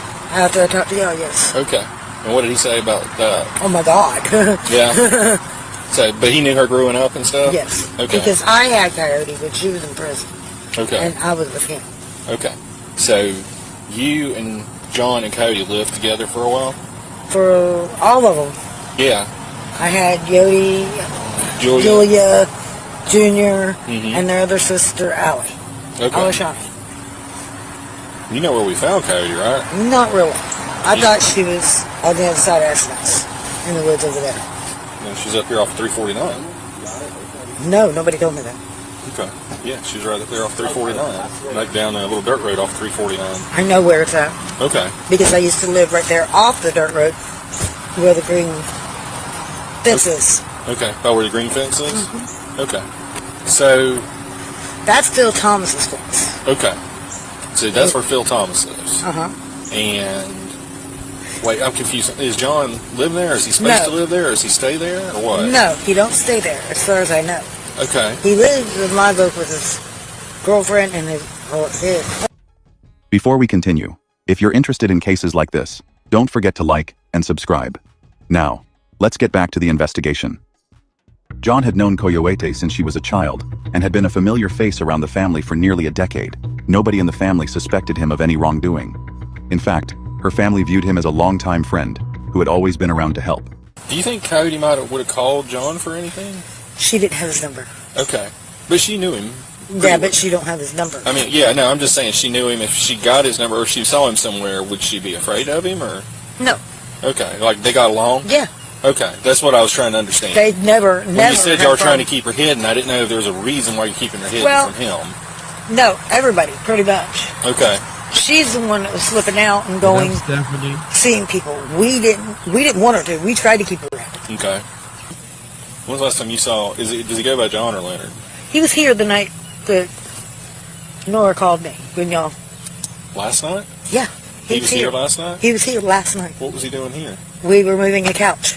Okay. Moving it to where? That one got moved out and a new one got put in. Oh, okay. So he came over to help you. So even though he's your ex-husband, y'all still get It along? wasn't, yes. We have, What were you going to say? It wasn't mine? It wasn't, you were going to say something, it wasn't me or something, I cut you off? it wasn't him, I said, because he was here. Mm-hmm. It couldn't have been. Oh, I didn't say it was. I'm just saying, I'm just trying to make sure I understand where everybody is and who well, everybody John is. Leonard was here from early morning to almost the late night after I left. Okay. So he was here early Sunday morning. He came Yes. here. Okay. What time? It was like 8 o'clock in the morning. I was with him for 10 years, so yeah, I know. Okay. Well, let me ask you this. But here's where the investigation took its first major turn. Uh-oh. Underneath Coyote's body, investigators found a piece of discarded mail. The delivery address traced directly to a residence tied to John. That single clue changed the direction of the entire case. The address under the victim's body had never been registered with the state. He was living there unmonitored, off the grid entirely. Investigators immediately checked video records from local businesses near the crime scene. Security footage from a nearby convenience store captured John in the parking lot around the time of the murder, actively changing his clothes near his vehicle before driving away. Let's see what John had to say about these undeniable details. I'm Sergeant Watson. I work with the Sheriff's Office. You don't mind talking to me, right? Okay, I'm just making sure. So, don't want to put you in any kind of awkward situation. Alright, I know that some of these guys have talked to you too already, but I'm just going to kind of start from the beginning with you. That way I get, I understand it better. Because they tried to tell me, there's 3 different people trying to tell me what you said. I'd rather just hear it from you. So, what I will say is, obviously, you know that we found Cody.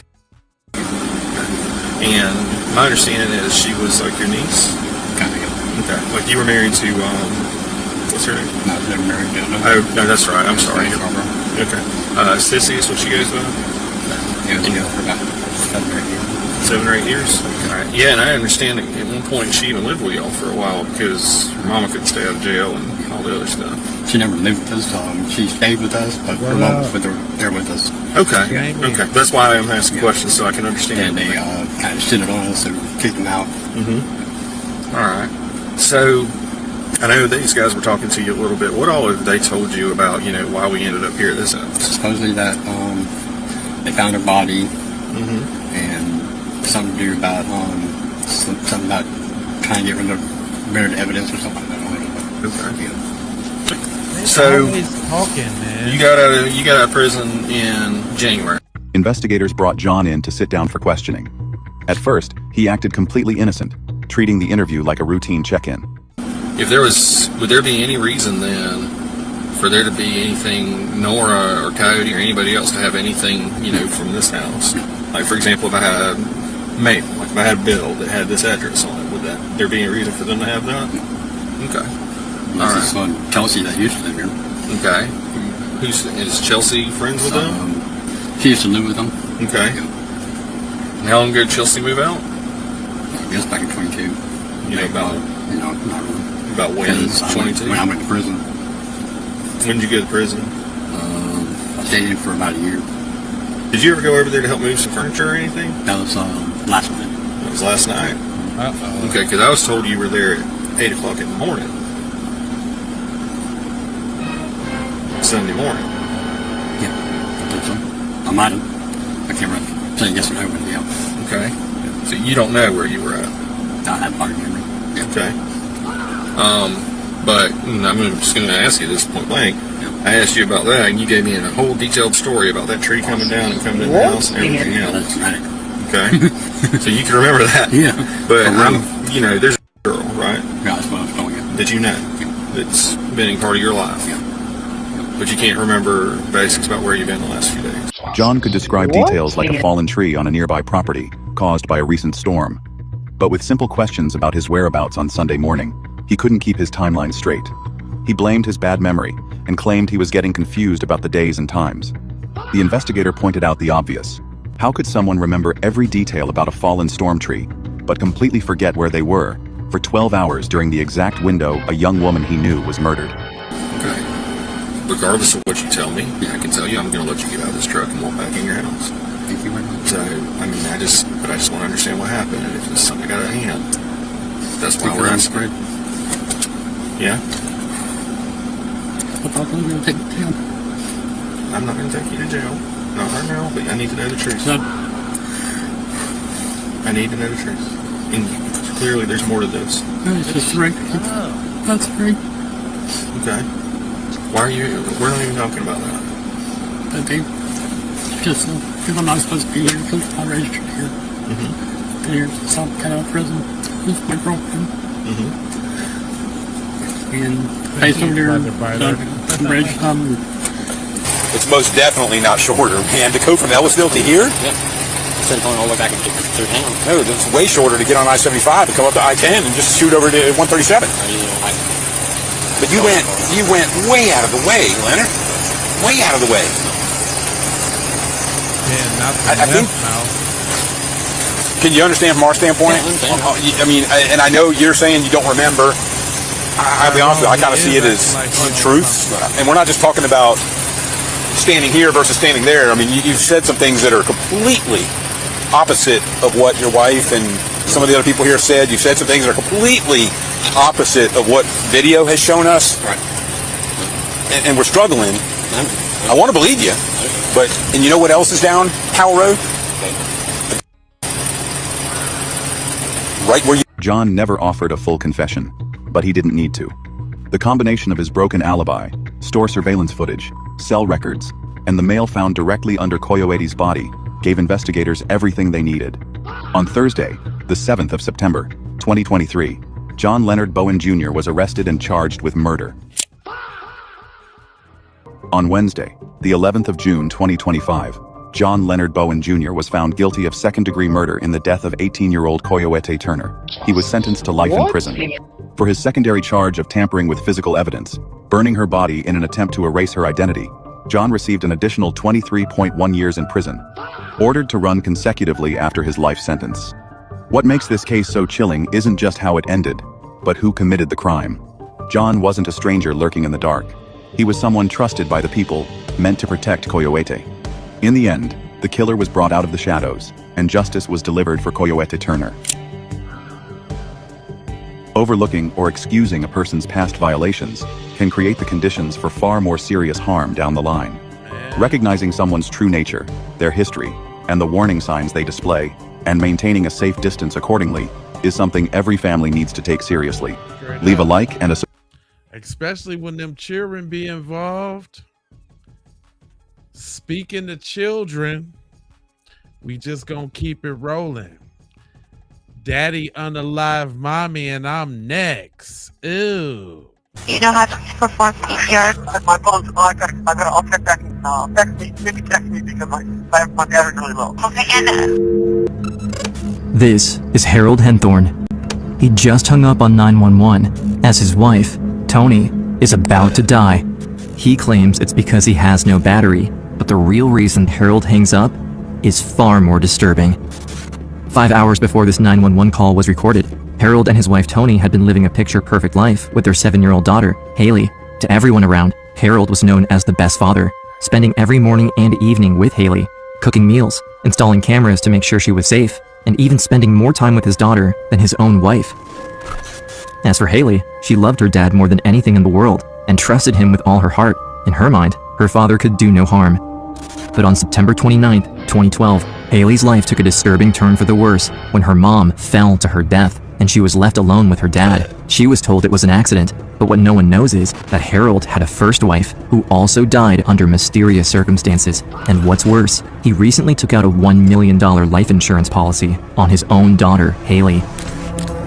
The circumstances surrounding Haley's mother's death would remain a mystery if it wasn't for her uncle, Barry Bertollet, who will stop at nothing to uncover the truth, and who may be the only person who can save the 7-year-old girl. It's September 29th, 2012, 5 p.m. For Haley's uncle, Barry Bertollet, it's a normal Saturday afternoon in Tupelo, Mississippi. Barry is a successful cardiologist, devoted father, and is close with his large family, including his younger sister, Tony. Despite her living hundreds of miles away in Colorado with her husband Harold and their 7-year-old daughter, Haley. So when Barry receives an unexpected phone call from his brother-in-law, Harold, there's no reason to think anything is wrong. Until, suddenly, he hears something he can't quite comprehend, something that will change everything. I answered the phone, and there's this high-pitched scream that's coming across the phone. You know, Barry, go look at your cell phone. On the other end of the phone, Tony's husband, Harold, is frantic and not making much sense. He keeps repeating that he can't talk right now and that Barry needs to check his phone. And then, before Barry can ask any questions, his brother-in-law suddenly hangs up. His sister is on a weekend trip to Rocky Mountain National Park to celebrate her and Harold's 12th wedding anniversary, while Haley is at home with a babysitter. For an outdoorsy couple who loves the mountains, it's the perfect place to get away, just the two of them. Everything seemed like it was going according to plan, until now. Barry immediately grabs his phone to check for Harold's messages, still trying to understand why Harold sounded so frantic. It says, Barry, urgent. Tony is injured, fall from rock. She has been in a critical accident. The message is short, and Harold gives him minimal details, but to Barry, that only makes things more alarming. His sister is in trouble, and Harold needs his help. And knowing that they are in a remote area, likely far from emergency services, means that Barry needs to use his medical experience to try to support and guide him. He may be her only hope. Right after that, he sent me some vital signs. He said pulse of 60 and respirations of 5. With a pulse rate of 60, it sounds like her heart's okay. I'm optimistic at this point. You know, she's a strong lady. Then, Barry receives several more text messages from Harold, one after another. With every message, he begins to understand that this is not a minor fall. His sister's situation is rapidly declining, and she needs CPR. The fact that Harold needs to do CPR tells me that Tony has now lost her ability to breathe and that her heart is no longer getting a signal to beat. Either one of those is critical, but both together are horrible. Being the big brother and supposed to take care of your sister, you can't do it. It's a bad feeling. I need to be there for my sister, and I couldn't. As Barry waits for more information from Harold, he begins alerting the rest of Tony's family. Her mother, her father, and others are told that something's happened, though no one has any clear answers yet. Suddenly, a seemingly ordinary Saturday has become a terrifying nightmare for the Bertolet family. I said that Tony had been in an accident, there's ongoing rescue, but the vital signs that Barry is getting, it doesn't look good. As Barry waits anxiously for an update from Harold, minutes turn into hours. Then, he gets a text that no family member wants to hear. Harold had texted me and said that she's gone. That's when I knew that Tony had passed away. It's hard to believe that that would happen to somebody that you know, that you love. That's my sister. And Barry said, she's gone. It's the worst 2 words I've ever heard in my life. I was not there to protect her. That's something that eats into the heart of a dad. Barry has lost his little sister, her parents have lost a daughter, and his 7-year-old niece, Haley, has just lost her mother. Her family is in shock. Only hours earlier, it was a normal weekend. Now, they are being told she died in a tragic fall. And from the outside, that is exactly what it appears to be. A terrible accident, the kind of unimaginable tragedy that no family can ever prepare for. Everyone is mourning their loss, unsure how to move forward. Everyone, except one person who seems to be pushing through in spite of the tragedy, Tony's husband. Within 24 hours of Tony's death, a full memorial page is already up on the funeral home's website. It is filled with pictures, a complete biography, and a detailed history of Tony's life, all created and published by Harold. He single-handedly arranges Tony's funeral, down to the very last detail. The cremation is planned, the date is set, and all that is left is to notify her loved ones. 48 hours after his wife has passed, he then shows us his plans for her funeral.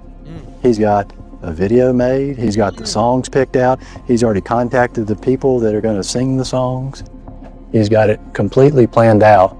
I was thinking that if it was my wife that had died, I would be this bucket of mush over here, much less being able to have planned all this. 5 days after Tony's death, hundreds of people gather for her memorial service. The purpose today is to honor and to remember Tony Hinthorn. And we were all, grieving, and, it was just an emotional event. And we look over, and Harold he's got his 2 or 3 friends, and they are shaking hands, joking around, talking about playing golf. Very detached from the situation. It was more like he was hosting a party. We expected to find a grieving husband. We found something quite the opposite.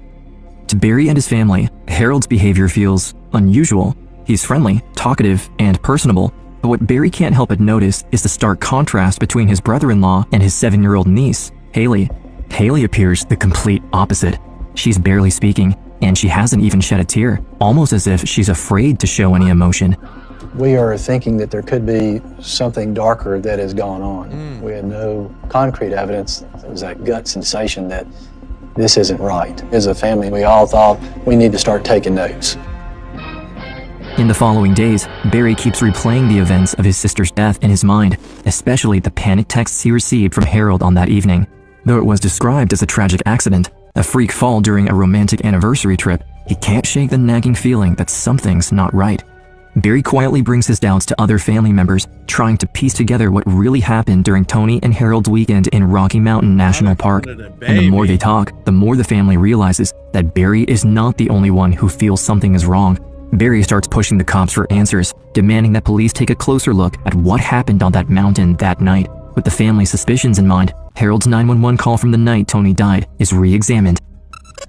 Did he do it in front of the my wife is kid? pulling from a rock on the north summit of Deer Mountain, on the Deer Mountain Trail, when she's in really critical condition. On Saturday, September 29th, Tony and Harold were meant to be celebrating their 12th wedding anniversary. It was supposed to be a romantic weekend getaway, carefully planned by Harold, just the two of them in the mountains. But the trip took a devastating turn when, according to Harold, Tony slipped near the edge of a cliff on a hike and fell almost 140 feet. Is it like a sliding fall, or did she fall, directly? I didn't actually say yep. Harold seems panicked and in distress, but he appears to be doing everything he can to save Tony's life, asking for help, even demanding that a helicopter be sent to rescue her. Here's the thing, I will pay any and all expenses for a helicopter. I don't care if it's private, I don't care if it's commercial, I'll pay any and all expenses right now. They can't drop somebody out of the helicopter. They From a 10-foot rope. No, sir, that has not been done in my experience. She needs to get out of here. She needs to get to the hospital. Harold waited in the dark until a park ranger finally reached them. Around 8 p.m., Tony was taken off the mountain and rushed to the hospital, but by then, it was already too late. After reviewing the 911 call, it seems this was just a tragic accident, and Harold did everything he could, and that his strange behavior in the days after Tony's death was just Harold's way of dealing with his grief. The Bertolays choose to support Harold and Haley as best they can, trying to move forward as a family. Harold is now the single father to a little girl who is also grieving the loss of her mother. Tony's family does everything they can to stay close to Haley, and they visit as often as possible, remaining a steady presence in her life. But as the months go by, a troubling pattern emerges. Harold stops returning phone calls as often, and visits become harder to arrange. They get to see Haley less and less.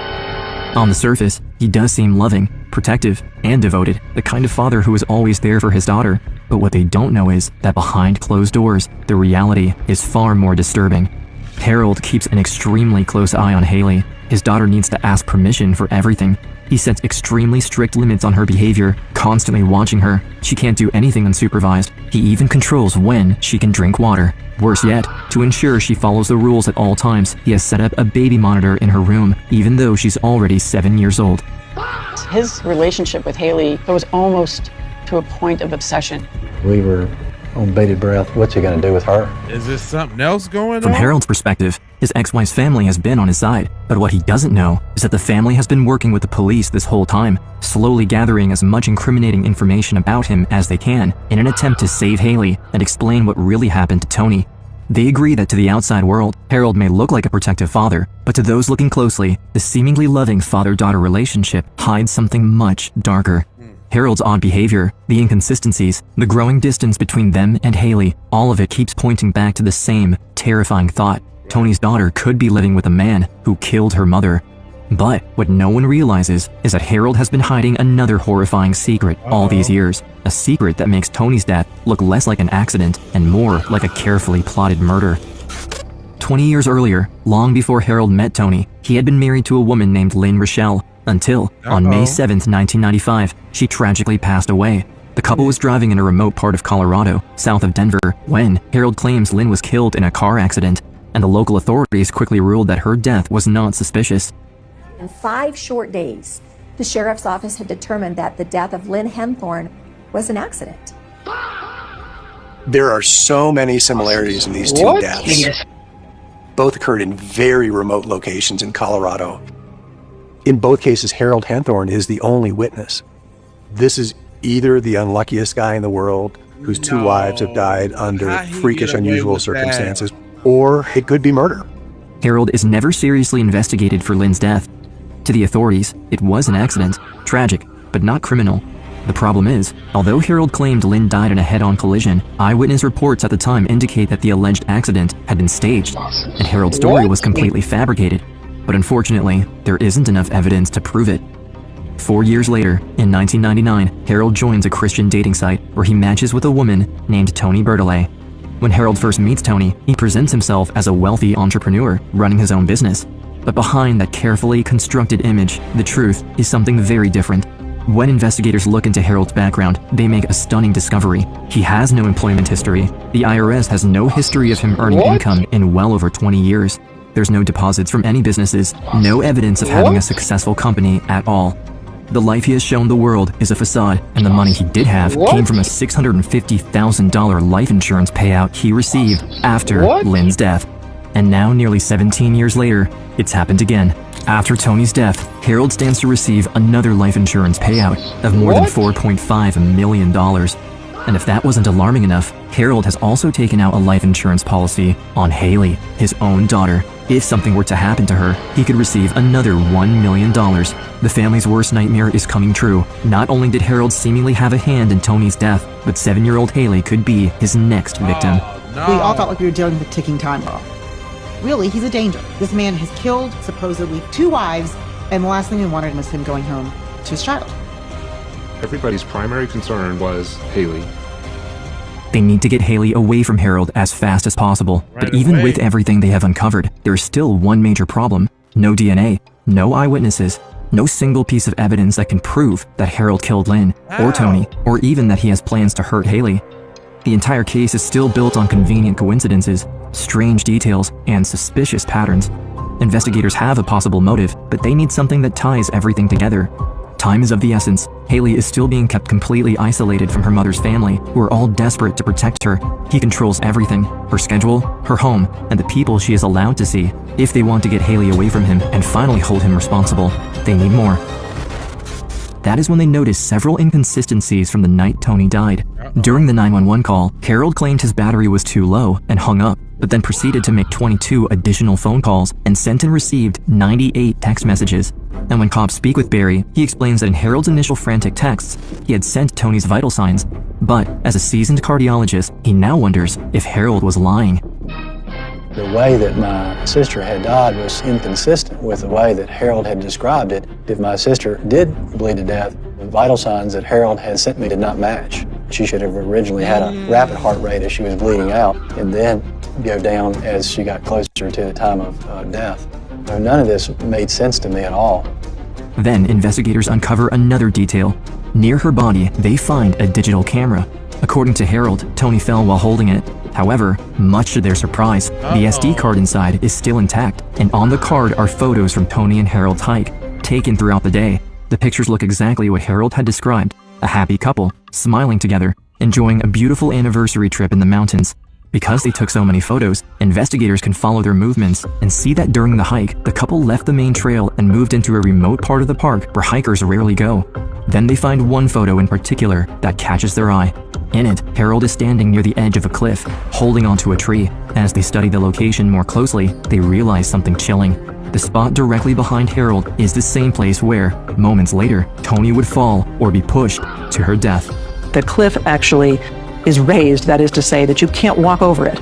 You have to step over several feet to fall down the cliff. Our conclusion in looking at it was that Toni had to have been pushed because she couldn't have fallen. The final nail in the coffin, though, is something entirely unexpected. Inside Harold's car, investigators discover a map of the park and the couple's hiking route. On that map, Harold has marked an X on the exact spot where his wife fell. It is suddenly clear to investigators, Harold Henthorn is not a grieving husband, he is a cold-blooded killer, and Haley is in grave danger. The FBI are called in and begin tracking Harold's movements, trying to understand his routine. They have enough evidence to arrest him, but Haley's safety is the #1 priority. We had our surveillance team watching him for a couple days because we did not want to arrest Harold with his young daughter there and create some sort of hostage situation. And then, on the morning of November 6th, 2014, Harold drops Haley off at school just like any other day, then starts driving back home. But he never makes it there. With Haley safely out of his reach, law enforcement moves in. FBI all gathered around him, putting handcuffs on him. Harold kept saying, "I'm Harold Henthorn." The FBI agent said, "We realize that. That's why we're putting the handcuffs on him." A little over 2 years after Tony Henthorne died, federal authorities finally arrest Harold and charge him with the first-degree murder of his wife. At just 9 years old, Haley is about to find out her father has killed her mother. Her world will never be the same again.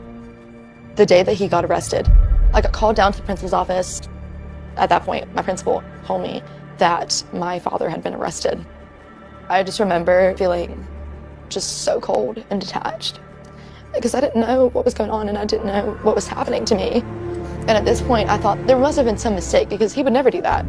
At this moment, Haley has not only lost her mother, but she has also lost her dad. As she comes to terms with her new reality and her father's case moves through the courts, she is temporarily placed in the care of family friends. Then, in September 2015, 3 years after Tony's murder, Harold's trial begins. Well, this is a case that's gained national attention. A husband accused of pushing his wife to her death to collect on her insurance policies. The family of Harold's first wife, Lynn, joins the Bertollet family at the trial. Although they do not have enough evidence to charge Harold for Lynn's death, her family knows that their testimony will strengthen the prosecution's case against Harold, and despite the insurmountable odds, the jury believes them. The Rochelles and the Bertolets have won their fight against Harold Henthorne, and he is convicted of first-degree murder. On September 21st, 2015, he is sentenced to life in prison without parole. All of this is to get justice for Tony, justice for Haley, and it's a really, really satisfying moment. An emotional exchange between Tony Henthorne's mom and a juror. She just said, as one mom to another, I feel your pain. Now with the trial behind them and Harold behind bars, there's just one more thing to do. On December 23rd, just 2 days before Christmas, Barry Bertollet and his wife Paula get the best gift they could ever ask for. Haley's adoption has been officially approved by the court, bringing an end to years of uncertainty and giving her a permanent home with the family who fought so hard to protect her. On Christmas Eve,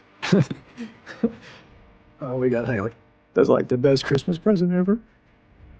I think as me as the big brother, I couldn't be there to guard my sister. But I'm there to guard her daughter now. At that point, I felt like they were my family and that I belonged with them. Tony's memory will live on through her family, friends, and through the Tony J. Bertollet Endowment, established by the Bertollet family, which helps other aspiring medical students carry on where she left off. In life and in death, her legacy has made the world a better place. Haley honors her mother by making a conscious effort to embrace life to the fullest and by working to move beyond the trauma of her past. I think that me and her in the pictures that I see of me now, I feel like I look so much like her. And I think that choosing every day to forgive Harold for what he did, not for his sake, but for mine, so that I know that I'm freed from him, from his control, that I'm my own person. Being who I am is not something that came from easiness. I had to go through something terrible to become as powerful as I am today. I want to use my story to good because my story is similar to what happens to a lot of people, and I want them to know that regardless of what they've been through, there's always a way out of the darkness.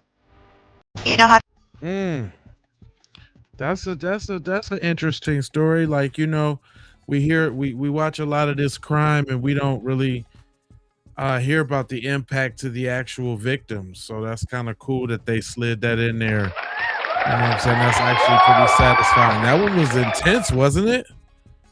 That was pretty intense. I got another one though. She tries to play crazy in court, and we're gonna have to see what happens with that. She sat in that courtroom like she owned it, laughing, smirking, making faces at the judge like this was all some sick joke. This 25-year-old woman acted like a rock star who just walked off stage, not someone on trial for one of Wisconsin's most disturbing crimes. She mocked the court. She claimed she wasn't in her right mind. She played every card she could think of to avoid prison. It was all an act, her sure way of going home. But then came the moment that shattered that illusion and wiped the smile clean off her face.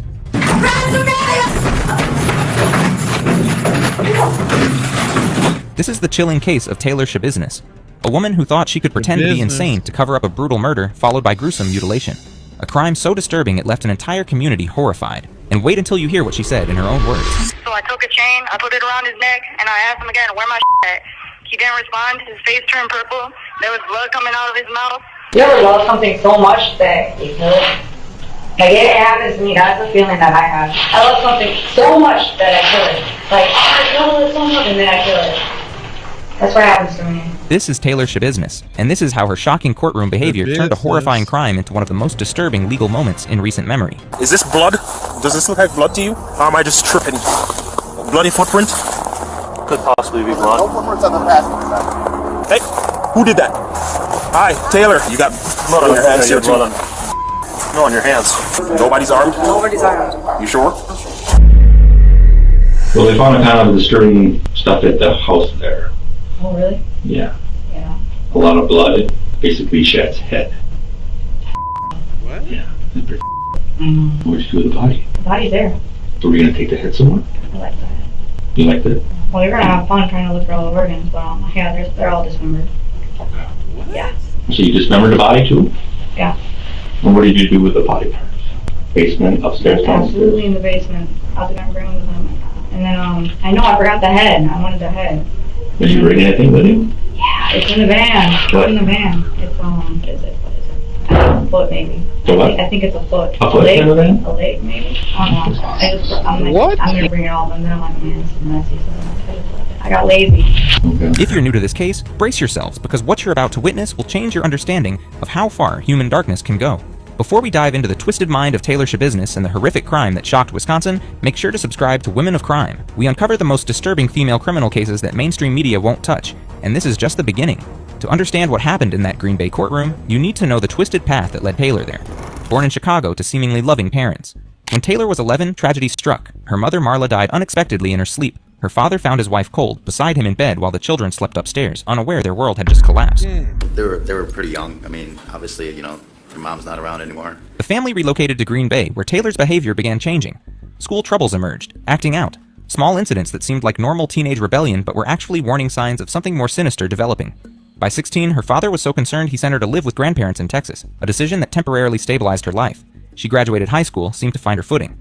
For a brief period, hope flickered, but when Taylor returned to Wisconsin as an adult, she appeared to thrive. She landed a job at Saputo Cheese Factory, worked third shift for 3.5 years, earned decent money, maintained her own apartment. Her father was proud. The troubled teenager seemed to have evolved into a functioning adult. Then Warren Schabusiness got out of jail. Warren was Taylor's ex-husband, the man who would introduce her to methamphetamine and send her life into a catastrophic spiral.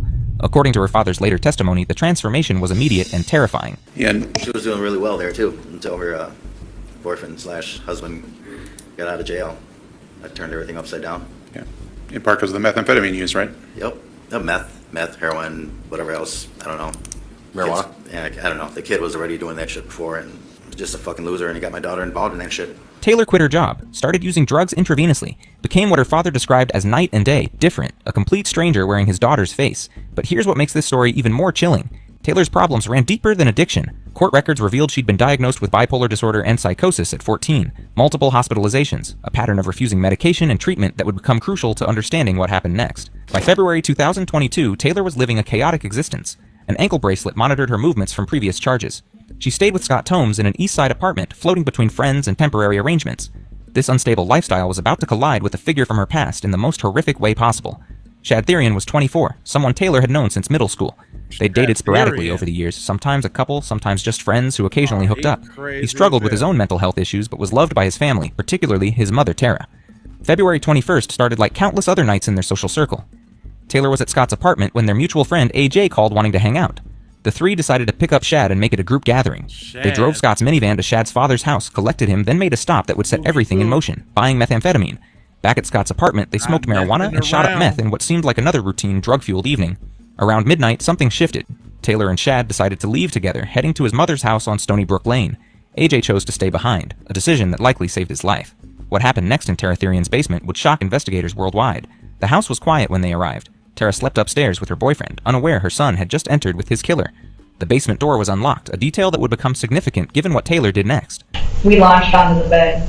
We went from the stairs to the bed, and then, yeah. But before you chain went around his neck, were you in Chad like kissing or any foreplay or anything? No, we were chilling at home. You just chilling. So all of a sudden, the chain went around his neck. But this wasn't rough sex gone wrong. Taylor's own confession reveals something far more calculated and sinister. He likes it. Alright. So, I was gonna walk him like a dog. And he wanted that? I have no idea, but I was gonna do it anyway. Okay. And you claim it was his idea? With the chain? No, it was his idea. It was all him. Taylor wrapped a metal dog chain around Shad's neck and pulled tight. He began struggling, fighting for air, for life. So when did you realize that Shad was not alive anymore? You know, his face turned purple. He was coughing up blood and he was pissing. It still didn't stop. I don't know what was going on. I don't know what was blood. And then So the blood was coming out of his I kept on mouth? feeling his heartbeat. Hearing his heartbeat. That statement reveals everything. Taylor Schabusiness made a conscious, calculated decision to continue strangling Shad Therian even after she knew it would kill him. This wasn't passion or mental breakdown. It was cold-blooded murder. After Shad died, Taylor didn't call for help or attempt CPR. Instead, she spent the next 2 to 3 hours doing something that would horrify even seasoned investigators. She played with his corpse. What? You said play with Oni? Play with his... Yeah, like I put him up over the bed and then stuck it. And then I had it. What did you do? I put it in his mouth, put it in his... Put it back. Put it back. You said that she played with his... After he was dead? Was it erect? It was half. It was half. She admitted to sexually assaulting Shad's body using objects to violate him even in death, treating his remains like her personal plaything. But Taylor wasn't finished. The truly shocking revelation was yet to come. She went upstairs to Tara's kitchen and gathered several knives. Returning to the basement, she began the methodical process of dismembering Shad's body, a task that would take hours and reveal a level of planning that contradicted any claims of mental illness. When I was sucking and cutting at the same time. She would later tell investigators in a jailhouse call, describing acts so graphic that even hardened detectives struggled to process them. Taylor positioned Shad's body carefully, head hanging off the mattress with a bucket underneath to catch blood. She sawed through his neck with kitchen knives until his head dropped into the container. Then she systematically dismembered the rest of his body. She removed his arms at the elbows, severed his legs, opened his torso, and extracted organs, placing each part in separate plastic bags. The medical examiner would later testify that this level of anatomical dismemberment required hours of sustained effort. During this gruesome process, Taylor was interrupted. Tara came downstairs with her cat, forcing Taylor to quickly cover her work. Tara set the cat down. Tara returned upstairs, completely unaware of the horror happening feet away. I was pissed off at the dismemberment process, actually. Did it take a while? It took a while. Yeah, because like I was nodding out. I was nodding out. I guess you're kind of sleeping, kind of nodding in and out. Have you taken any other drugs? I should have took drugs. That probably would have helped, but I didn't. Taylor admitted, describing how she took breaks during the dismemberment, sometimes falling asleep mid-task before waking to continue her grisly work. The kitchen knives grew dull from cutting through bone. One serrated bread knife was so worn down that investigators later noted its teeth had been ground nearly flat. Yet Taylor persisted, driven by something far beyond drug-induced psychosis. She had planned to take all the body parts with her and dispose of the evidence completely. But fatigue and the sheer scope of the task overwhelmed her. Oh, I forgot the head. I wanted the head. Did you bring anything with you? Yeah, it's in the van. What? It's in the van. It's what is it? A foot maybe. I think it's a foot. A foot in the van? A leg maybe. I don't know. I'm like, I'm gonna bring it all. And then I'm like, man, this is messy. So I just left it. I got lazy. She said, a phrase that would become central to understanding her downfall. Taylor left Shad's head in the basement bucket. She loaded some body parts into Scott's minivan but abandoned most of the evidence. This crucial mistake would lead directly to her capture. Driving back to Scott's apartment, Taylor confessed what she'd done. She tried to figure out disposal methods for the remaining evidence, but time was running out faster than she realized. While Taylor schemed on Green Bay's east side, Tara Therian was waking up on the west side with a growing sense that something was terribly wrong. Shad wasn't answering his phone. A strange smell permeated the house. When Tara went to use the basement bathroom, she noticed a bucket that hadn't been there before. The 911 call that followed would become one of the most chilling recordings in Wisconsin law enforcement history. I have no clue what's happening. My girl swears that she's found her severed head of her son in the basement. Did you go down there? That bucket. I went down. I can't tell what the fuck is. I'm part of my language. I'm kind of a little freaked out. Did she just wake up and say that? Yeah. Whose head is it? She's claiming it's her son. How old's her son? 24, 20, 25. Do you think she's hallucinating, or do you think that... I don't think so. I went down there. There's something in the damn bucket. I can't. I don't know, man. She's a little freaked out and kind of freaking me out. What? He has it in my son's head in a bucket. I don't know if maybe What makes you think that? because I looked in the bucket. What did you see? Exactly what I noticed. Where's the rest of the body at? No idea. He was here a couple hours. Then he left with Taylor, and they Taylor. Who's that? Girl.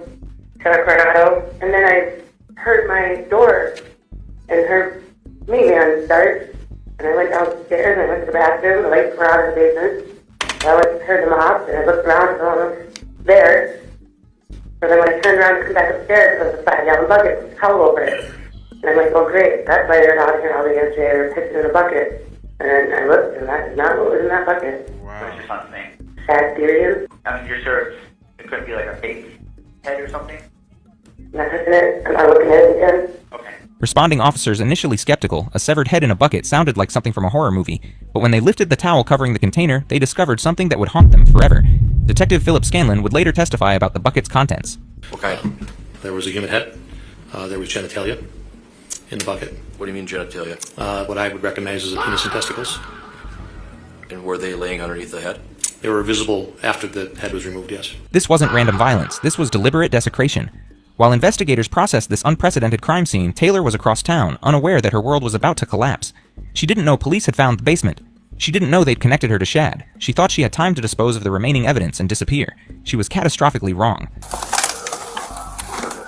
Did you both see this? I opened the towel, I picked up the towel and dropped it because I don't know what it is, man. I have bad vision, and she's like, is that what I think it is? I'm like, I don't know what Do you want to stay with those two? I'll just go see what. Yeah. Where's that? Go right there. Look right, there's a bucket with its hole on it. I went down there because I had the door. Just keep an eye on those two.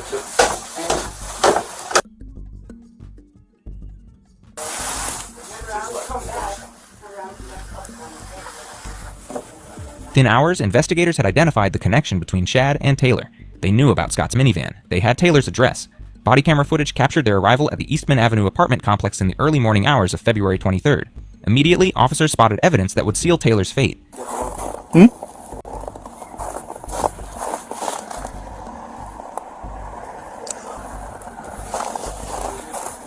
Nothing.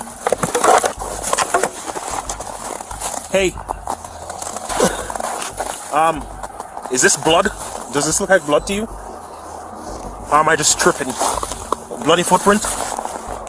You see this right here? Could possibly be blood. No footprints on the passenger side.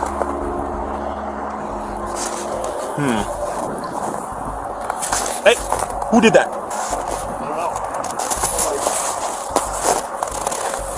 Hi, Taylor. How's it going? Officer Russell with the Green Bay Police Department. Just make sure you ain't got nothing on you here. With Taylor. Contact with Taylor. Taylor, you have a warrant for your arrest. Just put your hands behind your back, quick. Anybody else in your apartment? You got blood on your hands here, too. No, on your hands. Okay, yeah, we're gonna have to. What apartment here? What apartment are you in? Do we have Adam 3 come up? He cut something, get up here. On the double. Which apartment? One, there's what they came back to.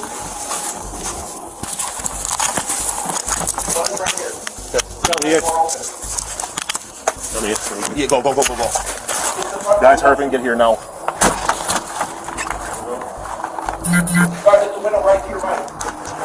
Watch this window right here. Gun point.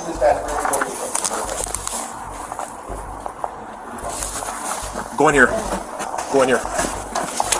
Come to the back of the apartment. That's where we are. You, come over here. 2 more will be fine. If 84 is here. Hands up! You have contact with the male. Hands up! Walk out towards me! Have a seat. All the traffic. Out towards me! Get on the ground! Who else is in the apartment? Be straight up. Tomes? Hands up! Who else? Just Tomes? Is he armed? Look out!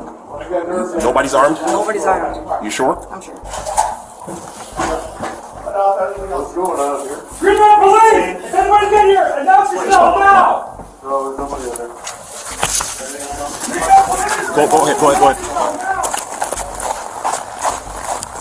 Negative, we got enough here. Blood stained her hands and clothing. She appeared oddly detached, almost serene given the circumstances, but her behavior in the police car would provide the first glimpse into a mind that was either completely unhinged or completely calculating. Body camera footage captured Taylor talking to herself, laughing, making bizarre comments as officers transported her to the station. He took him out! Woo! At one point, she randomly mentioned Kyle Rittenhouse, the teenager acquitted in a high-profile Wisconsin case months earlier. The reference suggested she was already thinking about legal strategies and potential defenses. This raised the critical question that would define her entire case. Was Taylor Schabusiness suffering from a genuine mental breakdown, or was she already orchestrating her defense? At the police station, Taylor was read her Miranda rights and agreed to speak with investigators. What followed was one of the most detailed, disturbing confessions in criminal history. Do you know Shad? And how do you know Shad? He's my ex. Your ex-boyfriend? Yeah. Well, they found a kind of a disturbing stuff at the house there. Oh, really? Yeah. Yeah. A lot of blood. Basically Shad's head. Yeah. For hours, Taylor calmly recounted every horrific detail. She admitted to strangulation, necrophilia, and dismemberment with the same tone someone might use to describe grocery shopping. Well, you're gonna have fun trying to look for all the organs, but yeah, they're all dismembered. And what did you do with the body parts? They're in the house. Somewhere? They're like, Basement, upstairs, downstairs? in the basement. I was gonna bring them, got lazy. I was getting pissed off at the dismemberment process, actually. Did it take a while to go up? Yeah, because like, I was nodding out. The most chilling moment came when investigators asked about her motivation. Just started going. How long did it take for him to die? Like, 3 to 5 minutes, maybe. But, I don't know. I have no idea. You realize that by continuing that he killed him? Oh, yeah, because I felt bad because I'm like, damn, he's gonna be the reason after this. I'm like, might as well just kill him. So you realize that by continuing that you may actually kill him then? I swear to God, he was telling me just do it. So I'm like, oh, and I did it. Have you used what we call props? All of them. And you also said that you enjoyed it, right? Yeah, I enjoyed it. Oh, yeah. Alright. What'd you enjoy about that? I'm just... Was it kind of thrilling, a rush, exciting? What was the feeling that you got out of it? That's all it is. Like, this is the thing that I have, like, I've always had, you know, like, you ever love something so much that you kill it? Like, it happens to me, that's the feeling that I have. I love something so much that I kill it. Like, oh, I love it so much, and then I kill it. That's what happens to me. So, That statement, "you ever love something so much that you kill it," would become one of the most disturbing quotes in Wisconsin criminal history. But investigators needed more details. The medical examiner had questions only Taylor could answer about the precise dismemberment methods. Out at the house right now, there's, you know what a medical examiner is? They're the ones that kind of like take care of people that died and see how they died. And so, you know, they have a bunch of questions for us that we really can't answer. And the biggest questions that they have is exactly how did you dismember Shad? Did you know, cut arms, or I mean, was it just internal organs, or? So you started on that, right? yeah, and then I don't know where I'm from there. I just want to... Did you cut it, did you remove his arms? Yeah. Okay, can you show me where you would cut on the arms? Right there. Right at the elbows? Was this part of the arm left on? You gotta go in that blue bed. Okay, look. Yeah. But you know that you cut off at the elbows? Yeah. Okay, you cut both arms off at the elbows? I hope so. Because like, I was saying that dismemberment process I did was like really messed up because like I was nodding out. And then I was like sawing it off. Did he use just a knife? Just a knife, so like, yeah. Yet the medical examiner's later testimony revealed that Shad's body had been dismembered with apparent anatomical knowledge. His torso was bisected cleanly, limbs were removed at joints, organs were carefully extracted and separately bagged. Where did Taylor learn these techniques? Had she practiced before? She maintained this was her first murder, though she made one telling comment. Saying on my name that I killed more than one, but man, I'm trying to work on this appeal, yo, and get out. After her confession, Taylor was charged with first-degree intentional homicide, mutilating a corpse, and third-degree sexual assault. Given the severity, she faced life without parole. But Taylor had a plan that would turn her trial into a spectacle, convince everyone she was completely insane. From her first courtroom appearance, Taylor's behavior was theatrical.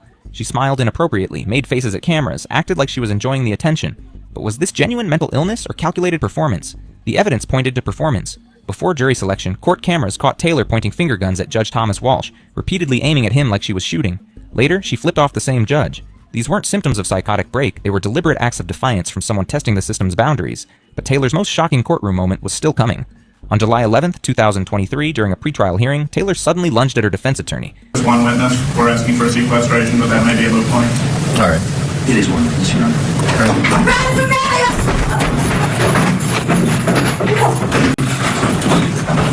Court video shows her leaping across the table, attacking the man trying to help her.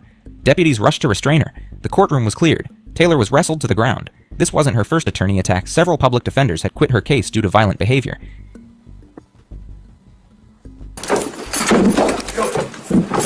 Stop it. Stop it.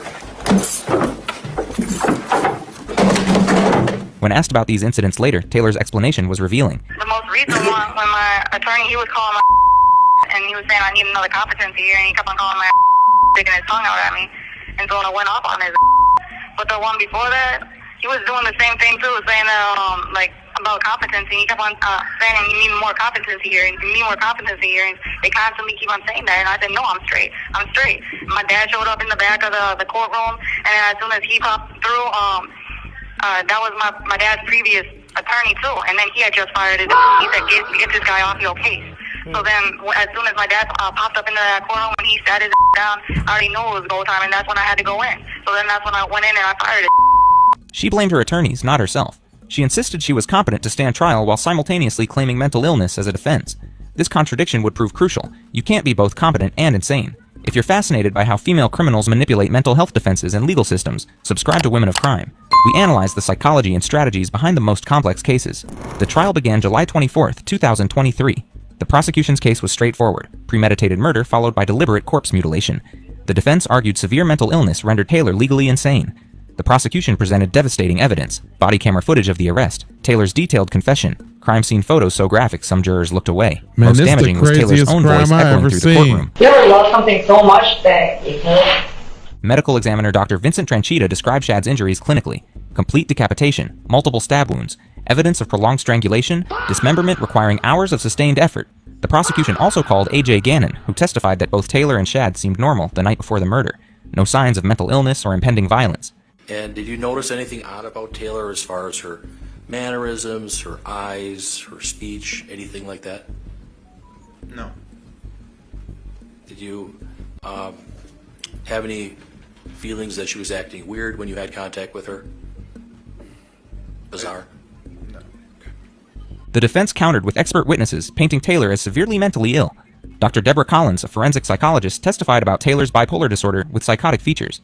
It's really, really unusual. And I searched my own 32-year memory bank here, and it's exceptionally unusual. Dr. Collins described Taylor's facial expressions as smirky and weird grinning, not enjoyment, but psychosis symptoms. Very unusual. She's been described as smirky. Smirky. She has inappropriate, grinning, weird grinning. When she's talking about the crimes, people have interpreted it to be like laughing at what she did. At times, in the jail, with evaluators, with me, at times, briefly, it's very strange. Other times looking, I can mimic it. Very, go play bingo. Scowly. A lot of people interpret it superficially to be grinning. Grinning it all, but getting a kick out of everything. Not me. Based on my experience and training, that's a psychotic person right there.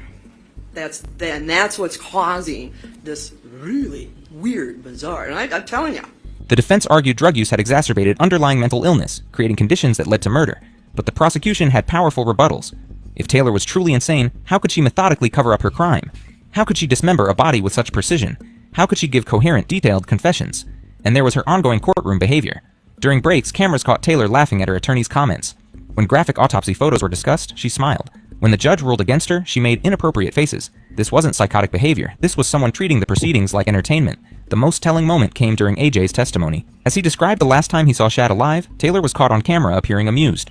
A man was describing her victim's final hours, and Taylor Schabusiness was smiling. The prosecution highlighted this behavior to devastating effect. Additional defense experts testified about Taylor's mental health history, childhood trauma, her mother's death, hospitalization records. They argued that untreated mental illness combined with drugs created someone not responsible for her actions. Dr. Matthew Siepel from the Wisconsin Forensic Unit had evaluated Taylor and concluded she wasn't criminally responsible. But Dr. Siepel's evaluation was complicated by Taylor's uncooperative behavior during testing, inconsistent answers, apparent malingering, faking symptoms for legal advantage. The prosecution seized on this inconsistency. If Taylor was truly mentally ill, why could she manipulate psychological evaluations? A pattern emerged throughout the trial. Taylor's behavior changed depending on her audience and what was at stake. When it might help her case, she acted bizarre. When she needed to appear competent, she was suddenly lucid. This chameleon-like ability suggested manipulation rather than mental illness. The turning point came when prosecutors played Taylor's most recent jailhouse interview, not from 2022 after the murder, but from 2023 while awaiting trial. Taylor had written her version of events like a poem, reading it aloud with no emotion. I was on the run in Texas after having my baby taken. I decided to make things right and clear it up north. When I got back, they put my on the bracelet. I went to buy a bag on the low, so I went to my ex who was a Satan disciple, and family, we all Latin kings, so we beefing. We don't with SDs. I gave him $100 for the bag, and the bag was $50. He pocketed the cash. Me and him and another homie all smoked up, and then my homie left, and I went to drop off my ex, and he wanted before I left. So I went into the basement, and he went and pulled out 2 chains. I asked him, where my money at, fool? And he said, I ain't got it. So I took a chain, I put it around his neck, and I asked him again, where my at? She's dumb as hell. His face turned purple. There was blood coming out of his mouth. So I laid down on the bed and to listen to his heartbeat, and I said, damn, this motherfucker's still beating. I went upstairs to grab a kitchen knife. I went back downstairs, took off his pants. I sucked his cut his head off at the same time, because the only SD that I would ever be doing would be sucking. Then I chopped his off and concealed the crime. This wasn't psychotic rambling. This was calculated recounting from someone who remembered every detail and showed no remorse. The jury deliberated briefly before returning with swift verdicts. As follows, we, the jury, find the defendant, Taylor Denise Shabiznis, guilty of first-degree intentional homicide as charged in count 1 of the information, dated this date, July 26, 2023, signed by the foreperson. The second verdict reads as follows. We, the jury, find the defendant, Taylor Denise Shabiznis, guilty of mutilating a corpse as charged in count 2 of the information, dated this date, July 26, 2023, signed by the foreperson. The next verdict reads, we, the jury, find the defendant, Taylor Denise Shabiznis, guilty of third-degree sexual assault as charged in count 3 of the information, dated this date, 26th day of July, 2023, signed by the foreperson. Taylor showed no emotion as the verdicts were read, no tears, shock, or disappointment. Just the same blank stare she'd maintained throughout, but Wisconsin law required a second phase to determine her mental state during the crimes. The question, did Taylor have a mental disease or defect preventing her from understanding her actions' wrongfulness? This phase lasted 1 day. The jury heard the same experts, reviewed identical evidence, considered the same arguments. Their answer was unanimous, no. Taylor Shabiznis was legally sane when she murdered Shad Therian. She knew her actions were wrong and did them anyway. For the first time since arrest, Taylor's facade cracked. As the sanity verdict was read, her smirk disappeared.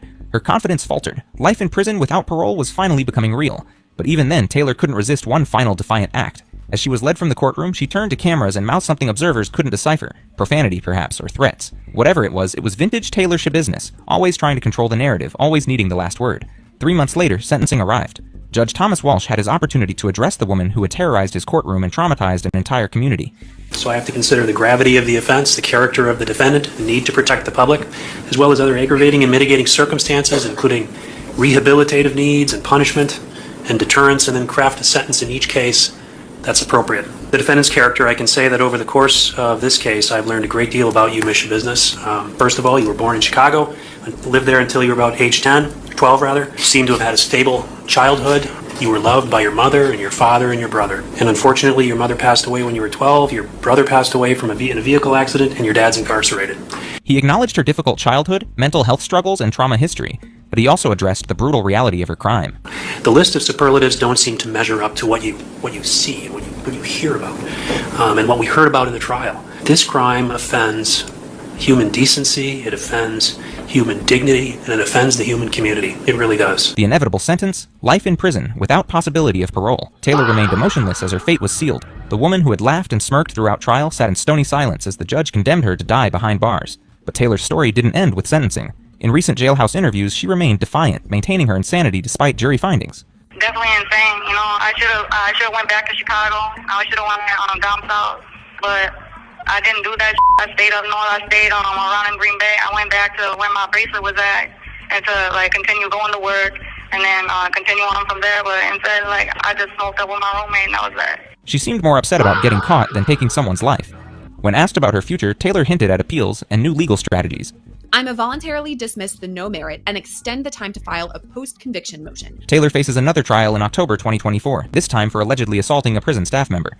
Even behind bars, she can't resist violence. The case also revealed Taylor's fascination with Jeffrey Dahmer, Wisconsin's most notorious serial killer. Her search history showed multiple Dahmer-related queries around the murder timeframe. A photo emerged of Taylor posing next to a Dahmer image on her phone. When asked about this connection, Taylor explained. I had my niece with me, and she was watching a whole lot of series on Dahmer. And then everybody thought I was dating Dahmer, so people were laughing at my saying I was dating Dahmer. I took a picture with his and then I was trying to put it on a blow-up doll, a customized blow-up doll, his face. case and then send it off to one of my friends. But Taylor insisted she wasn't a female Jeffrey Dahmer, claiming she'd only killed one person. Nah. I mean, no, there's mother out there that, you know, you really want to you beef with hard.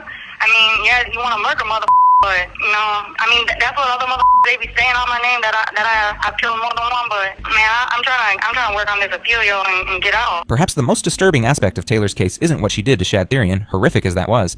It's what she represents, criminals who weaponize mental illness and turn courtrooms into performance stages. Her case raises questions about distinguishing genuine psychiatric crisis from calculated manipulation. The system diagnosed her with mental illness as a teenager, but failed to provide consistent treatment despite her father's efforts. What we know is that Taylor made choices. Despite her struggles, she chose to kill, dismember, and mock the legal system trying to hold her accountable. The jury saw through her performance. Taylor isn't unique. She represents criminals who use mental illness as a weapon and refuse personal responsibility. They're smart enough to be dangerous, manipulative enough to be convincing, and disturbed enough to be terrifying. The Green Bay jury decided mental illness doesn't excuse murder. Taylor knew her actions were wrong and did them anyway. Even now in prison, Taylor continues fighting, filing motions, claiming innocence, insisting she was a victim of circumstances beyond her control. Her mask finally slipped when the verdict was read, when she realized her performance had failed and she would spend her life in prison. That's when we saw the real Taylor Schabusiness. Not the broken victim she pretended to be, but the calculating killer who thought she could talk her way out of consequences. And there's still more to this story. Taylor faces another trial in October 2024 for allegedly assaulting a prison staff member.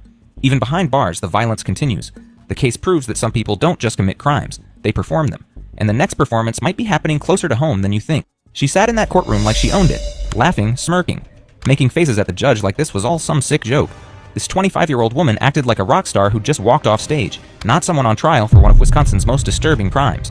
She mocked the court. She claimed she wasn't in her right mind. She played every card she could think of to avoid prison. It was all an act, her sure way of going home. But then came the moment that shattered that illusion and wiped the smile clean off her face.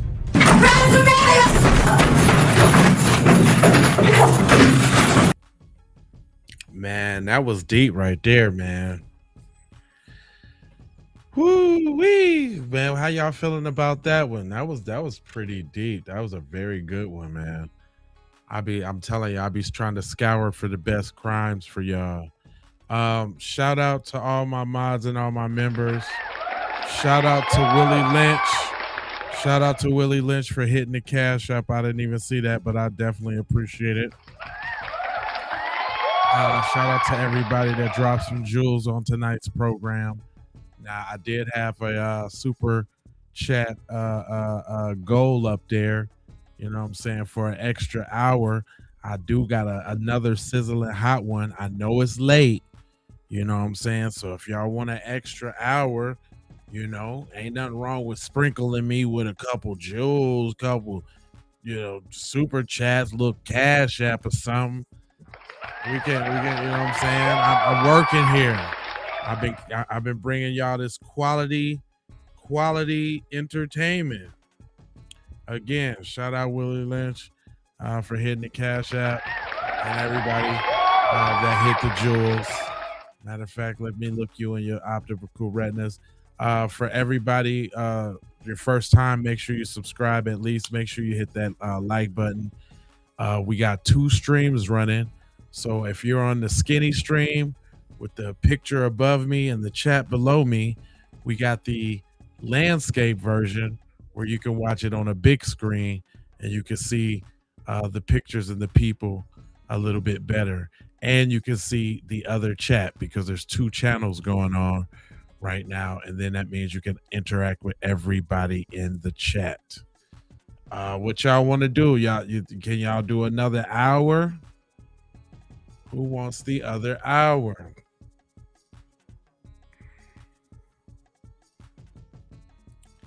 I just got a smooth little, nice little pick me up. Again, thank you, Willie Lynch. I appreciate that.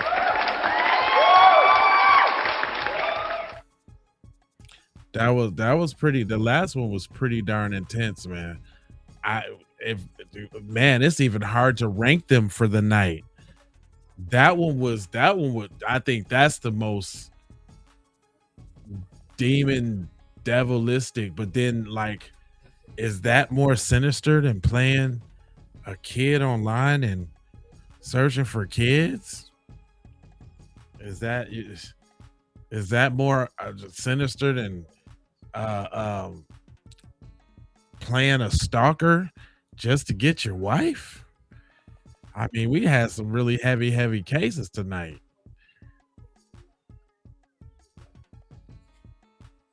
Said, damn, I was messed up too. Yeah, the dad. Oh yeah. The daddy that killed the mom. Yeah. But nah, I think the head in the bucket takes the cake though. For real. What y'all doing up so late, man? Where y'all tapping in from? Can we get a roll call real quick? Come on. Can I get a roll call from the crime music real quick? Where y'all tapping in from? Tell me what city and state y'all tapping in on the crime side of the game.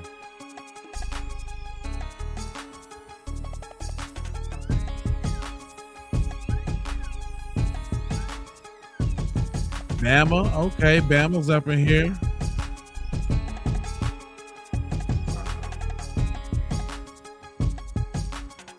By the way, for my late night crime lovers, I did take the advice of what the people say, and I made us a shirt, y'all.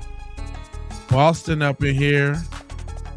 We got Michigan up in here. We got Chicago up in here. 6 a.m. in New York. We got Boston. We got California. We got Norfolk, Virginia. We got San Francisco, Cali. Okay, we deep. Amsterdam, 12 a.m. in the future. Oh no, you behind us. So, or maybe you is in the future next day. Who else we got up here? Oh, we got Australia, Sydney. Shout out to Sydney up in here on the late night crime side of the game. We got Nashville, Brooklyn. Okay. All right, we deep. North Carolina, East Coast, Utah over here. The Yay area. You know what I'm talking about? On the crime side of the game, we deep. Indiana. Again, shout out to Indiana. Always showing love, supporting the program. We got Nebraska up in here. We got Detroit up in here. What up, though?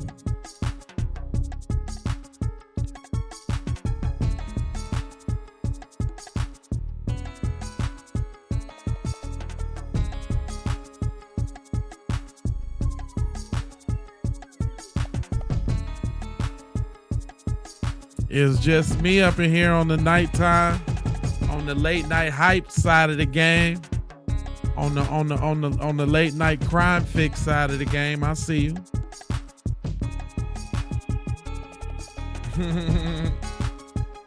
Hey, the real bucket. Okay, I see you. Thanks for the jewels.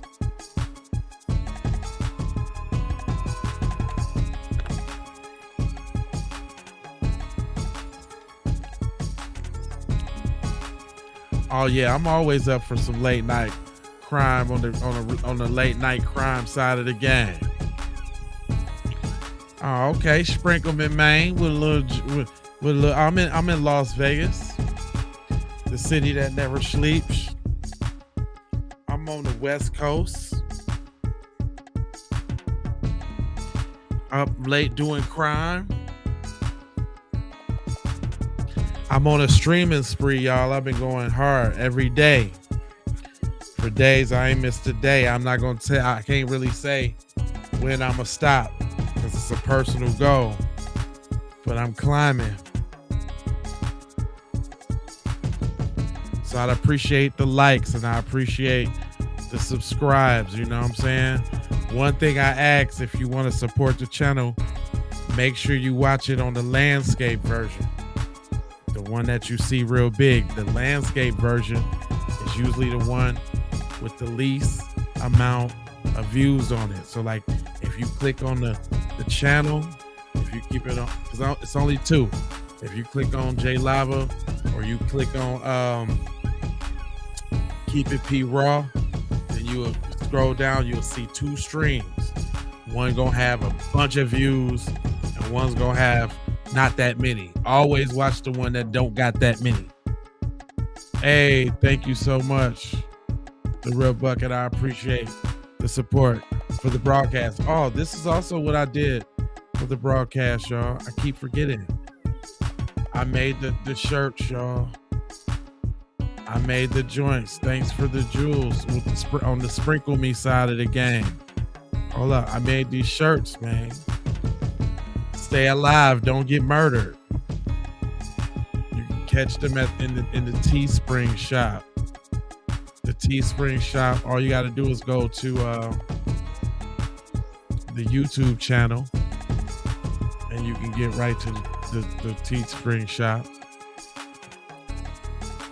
Hey, Kels, I appreciate the jewels, y'all, with the Sprinkle Me's. You know what I'm saying? I was born in Chicago. Kels, I was born in Chicago. I was raised in Minnesota, Minneapolis. But I've been in Vegas for like almost 7-8 years now, like 8 years now. So I'm on the West Coast now. I appreciate all the love and the support, y'all. Let me see. You know, I gotta give y'all another case. Y'all done sprinkled your boy. I gotta give y'all another case. But the one I had was like an hour and a half long. But you know what? It ain't nothing wrong with some quick bite-sized crime. Let's get a quick little bite size in there real quick. Little bite sizer. You know what I'm saying?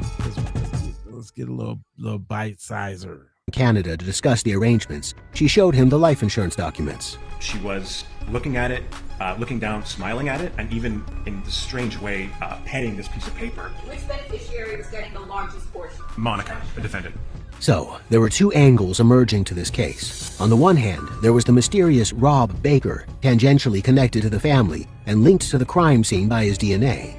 On the other, there was Monica, whose fantastically wealthy husband had just died, leaving her with a substantial fortune of her own. She had the motive, while Rob had the opportunity. What remained was to find what connected the two. Monica was born in October 1972, also a Toronto native. She met Fabio in 1997 at the salon he ran with his sister. She was a makeup artist and came to the salon as a customer, but quickly turned into something more. Fabio had been married before to Luigi's mother, whom he divorced in 1995. 2 years single, to Fabio, Monica represented an exciting new start, and to Monica, Fabio represented a successful future.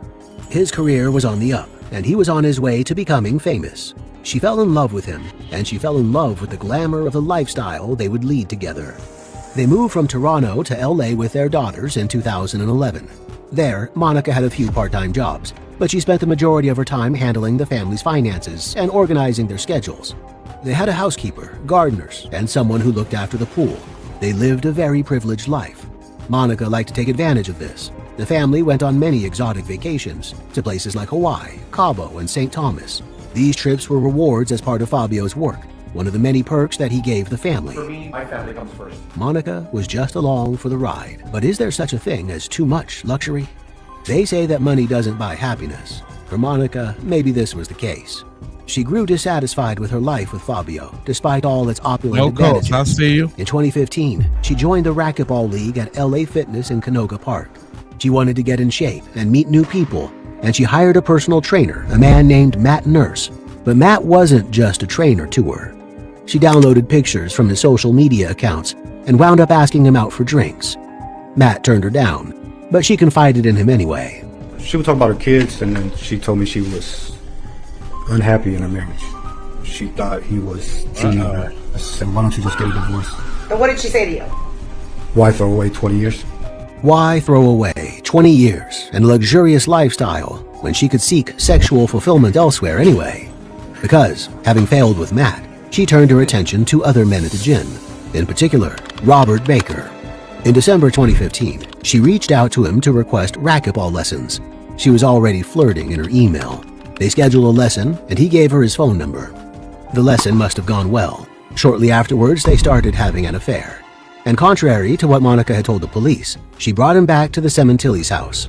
On one occasion, Monica and Fabio's daughter, Jessica, who was 17 at the time, even saw him. I went to my mother's bathroom to take mascara or something because I like to do my mascara in her bathroom. And I didn't notice anything, but when I came out, I noticed Rob in her bed. She told me that he doesn't drink often. They had a party last night. Her friend Sheila, I think, they all came over, and he doesn't drink often. He got drunk, and so he slept it off. It wasn't a small house. There were other beds, but Rob had slept in Monica's. It seemed a weak excuse. In reality, Rob and Monica had been sleeping together for months. Between January 2016 and January 2017, she called Rob over 9,000 times. He called her over 17,000 times. They were clearly head over heels for each other. And though Fabio was often away on business, Monica remained married, and that marriage was becoming an inconvenience. Rob later testified to this. Did you keep, or did you endeavor to keep the sexual relationship with Monica Simontilli secret? I did. And was that her desire as well? Yes. How did you go about keeping it secret? Every way possible. They used an encrypted app, Viber, to keep their communications secret. Was this just to keep the affair from her husband? Or was there something else they didn't want a record of? Rob denied that Monica had had anything to do with her husband's death. So did she ever tell you that she would divorce her husband for you? We touched on it lightly, but I could tell that she wasn't going to do that. That wasn't going to happen. And eventually, did that become one of the reasons why you decided to murder him? You lose him, how you get him, fam? I murdered him because I wanted her. Damn. This was a story of infidelity and lovers' jealousy, right out of one of the movies filmed just around the corner in Hollywood. Monica fell into an affair with a dangerous man, and her husband paid the price. So Rob's claims went. There was another person involved in this killing regardless. A gun was out of the question because it's too loud. Figured the best way to use was a knife. His name was Christopher Austin. He and Rob had grown up together in North Carolina and had remained trusted friends, even across geographical distance, when Rob wound up in LA and Chris in Alaska. When Rob needed an accomplice to carry out a murder, Chris was top of his list. He paid for Chris's plane ticket down from Alaska, and the plan was born. Signing off. On January 20th, he picked Chris up from the airport. Chris stayed with him in his house, and that night, Rob gave him a knife. It was a matter of finding the right opportunity. Never trust a nigga from Alaska.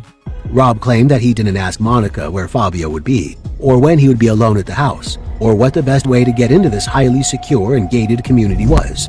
Instead, he just read between the lines of her texts. Well, if she texts how you doing, babe, or something like that, usually when that happens, either he's getting ready to go somewhere or he's gone already. Because she's never going to text me or call me usually if he's around or he's in the house. It's never going to happen. Monica told Rob that Fabio was going out to get food.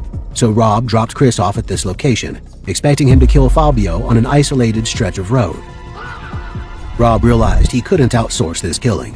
He'd have to do it himself and involve Chris as a lookout so he wouldn't snitch. The opportunity presented itself again on January 23rd. Rob met Monica to play racquetball that day, an activity she hadn't mentioned to the police in her interview later that night, and claims he asked casually about Fabio's movements that day. Since he was staying home, he's been home. And so Rob learned that Fabio would be alone in the house, alone and vulnerable.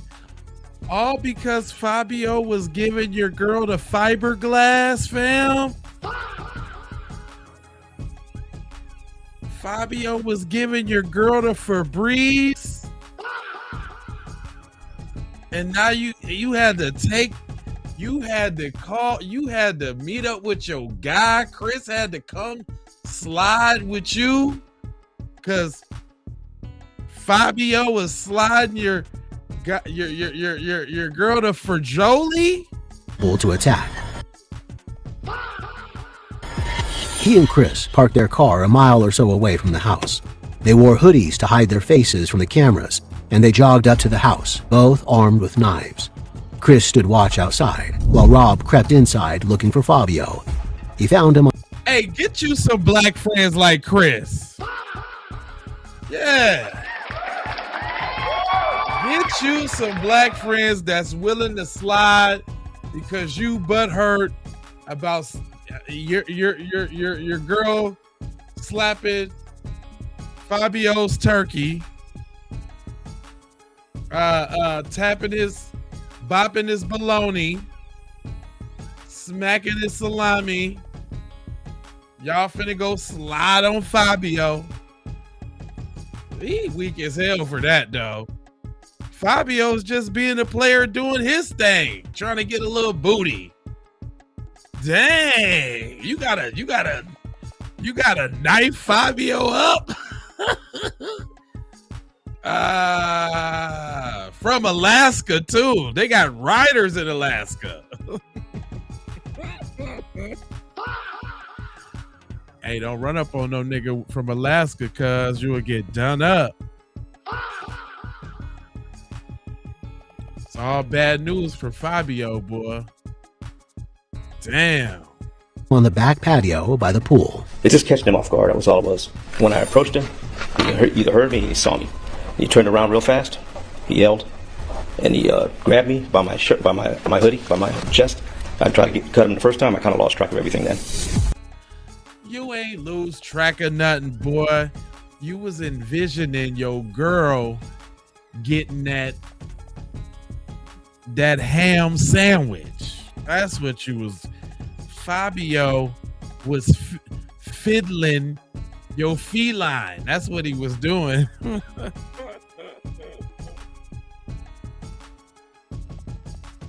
Fabio was flexing in your girl's femur, and you couldn't feel that.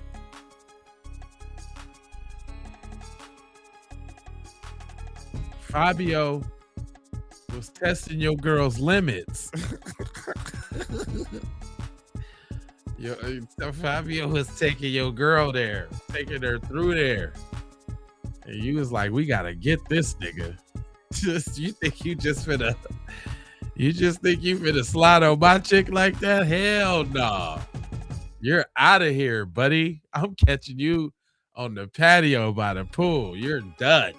Fabio tried to fight back against this vicious, unprovoked attack. He was bigger than Rob, but Rob had a single, mindful, awful purpose.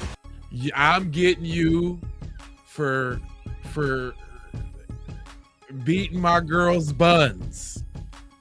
You are the bun beater that I am finna delete. You're out of here, buddy. You won't breathe another day. You mess with the wrong buns, buddy. And how many times did you stab Fabio? I have no idea. I just kept on trying to cut. I just know I was moving. That boy was trying to cut the memories and the visual aspects of them buns being tore to shreds. He put a cake mixer on them buns and made dough, and you just couldn't take it. Until I felt him weaken, until I felt him let go of me. Rob stabbed Fabio until he was dead. Then he had to cover his tracks. First thing to try to do is start pulling out drawers and throwing clothes around to make it look like it was a home invasion. Then he and Chris took the Porsche and fled the scene. Took the Porsche, rode out. They rode out in style too, right? They slid and then skirt, skirt in the Porsche real quick. Skirt, skirt. They dumped it that same night, again trying to dispose of the evidence of what they'd done. But it contained blood. Blood whose DNA matched Rob. Rob, at least, wasn't getting away with this heinous crime. But was he telling the truth? Had it been only him and Chris involved in this killing? Had Monica had no idea? On the day of Fabio's murder, she and Rob exchanged 95 encrypted messages on Viber. That night, Rob deleted the app and all its data, trying to hide whatever they'd been saying on it. Well, wait a minute. There was a chink in old Fabio's armor.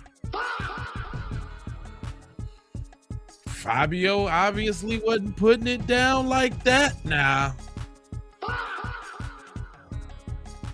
Uh-oh. Fabio was fabricated.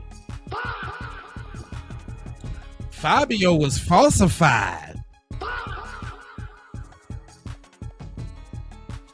Was Fabio's flag down? What? Plot twist. Uh-oh. The police were initially investigating. They asked for the passcode to her phone. She told them she couldn't remember it.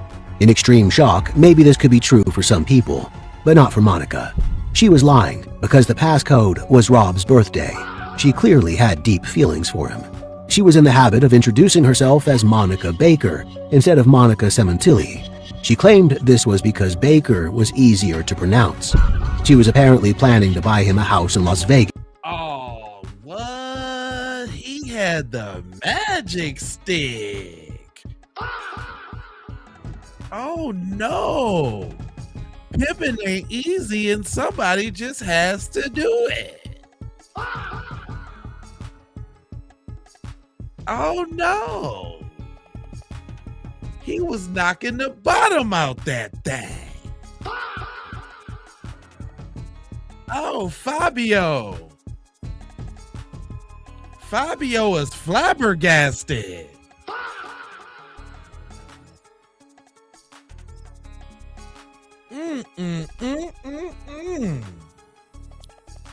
Not my boy coming through with the love stick. Oh no. He came through with the love stick. What? Oh, it gets deeper. Literally. Using the proceeds from Fabio's life insurance to do it. In the months following Fabio's murder, the police put both Monica and Rob under surveillance. On February 21st, the police followed them to a bar. They were seen kissing right outside. This was just a month after her husband's murder, and she wasn't exactly the image of the grieving widow. Not corn on the cob, Rob. Gave her the shellacky palaki. Had her tooted up for the insurance money. Damn, Rob was doing his job. Pimp hands strong. Sorry, Fabio, I hyped you up too quick there, buddy. Fabio needed some honey packs. Damn, Fabio. Ooh. The plot, and she was no spring chicken, I hear. She must had verbal motor skills. Mental psychologist.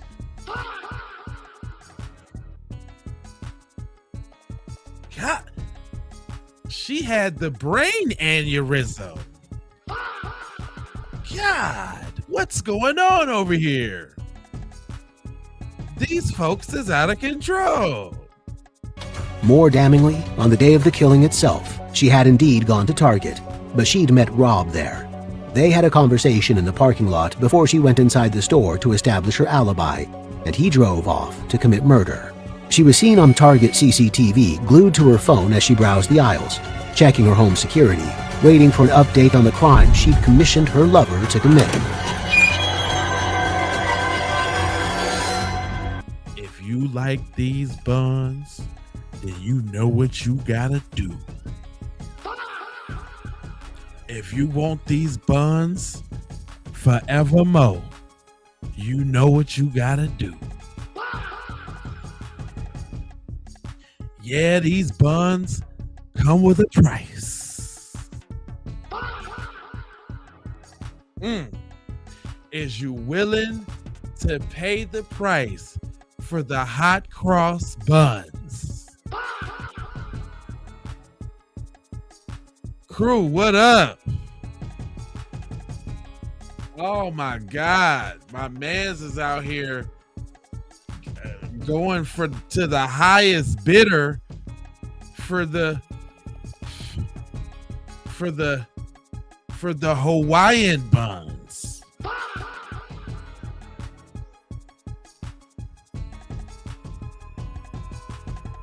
For the Frascata buns.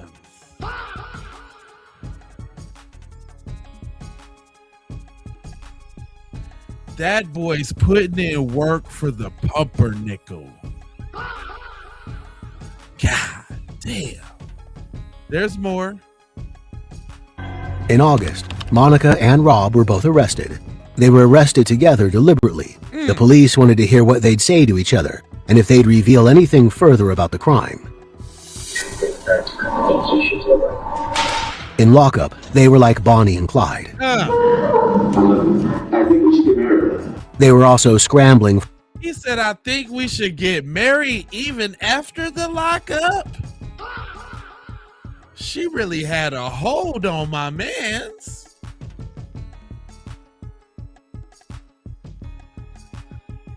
She had that Sacagawea.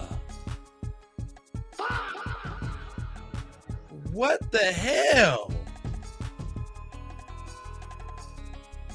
She had that Anne Frank.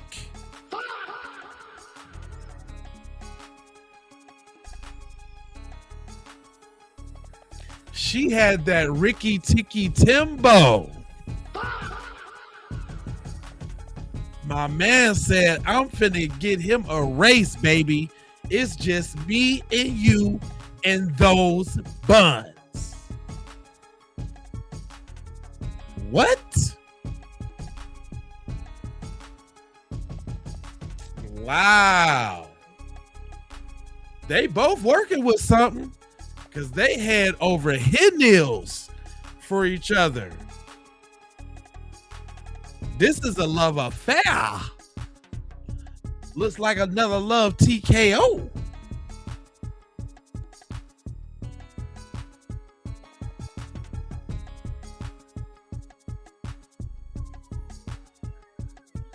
Come on now. Don't you wish somebody had loved you like this? Once upon a time?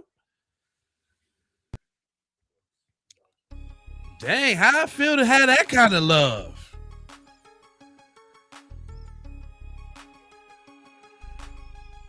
They got that Thelma and Louise.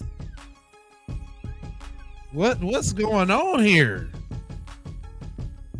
Do you really want somebody to put it on you like that?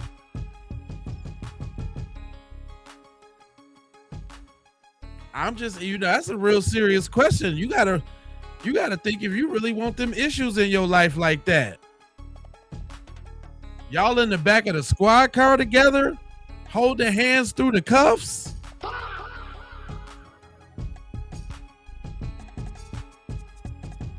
Damn.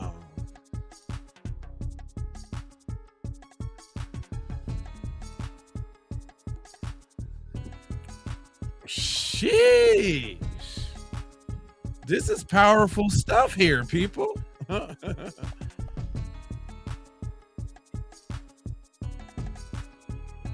Like, where do you draw such feelings from? I'm just saying. And you struggling to get a call back. People, your line dry as hell. And you got folks, man, you got folks willing to call a homeboy from Alaska to get you out of here, messing with my chick. The hell? I do that. I'll do that to you over mines. What?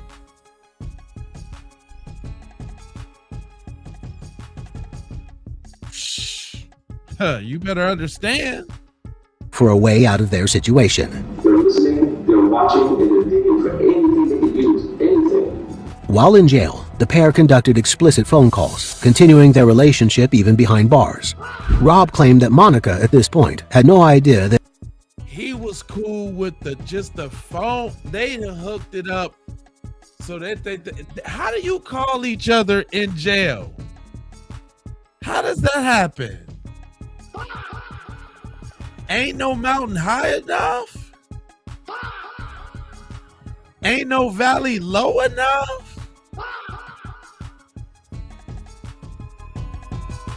What? How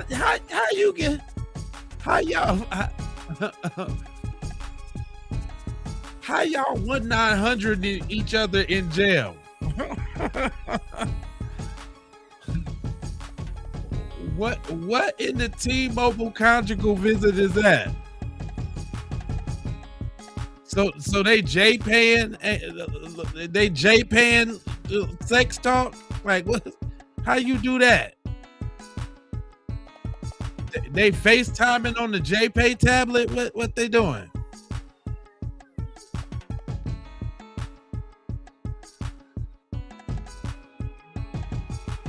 What they trustees for conjugal visits? I'm trying to figure it out.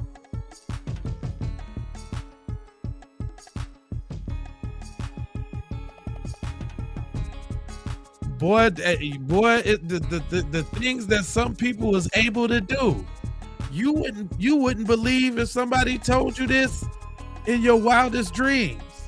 But yet and still, here we go. We're hearing a story about these two crazy people that done, and they get the privilege of doing the nasty in jail. You ever heard of that? I was finna let it play, but I'm slowing down. Sometimes I've been learning to take in what's being said on some of these things. You ever heard of that? You ever heard somebody say to you, yeah, I was, my girl down, shit, we be talking all the time. What? How y'all do that?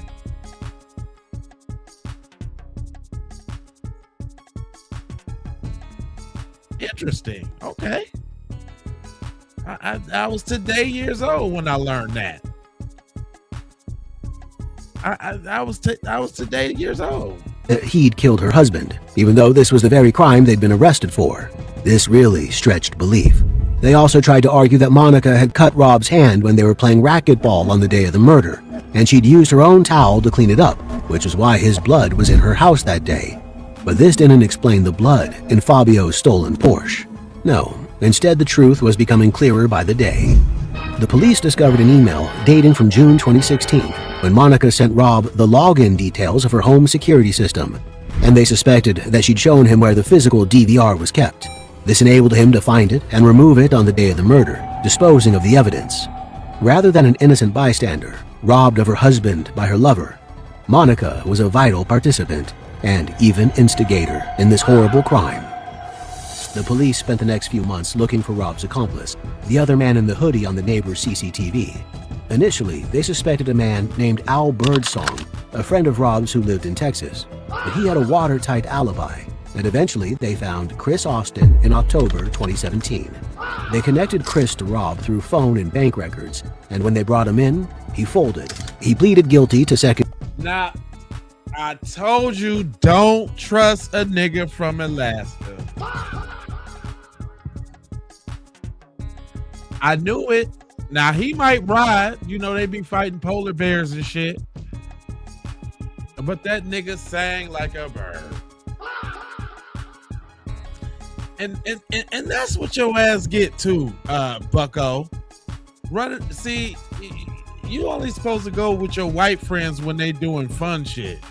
You ain't supposed to go run with them to stab somebody up over some mayo buns. You're just not supposed to do that. That was the part in which you were supposed to bow out. Did you feel obligated? Did he borrow you some money before? Was he funding your Alaska stay? Why did you feel compelled to ride with this nigga to go knife up his girl for some insurance money? Oh, he promised you some of the insurance money. You was down bad in Alaska and needed some money, so you was like, hey, what else I got to lose? I'm already in Alaska. This is crazy, man. He does deserve a Dummy of the Year award, because that was goof true. These people is out here, man.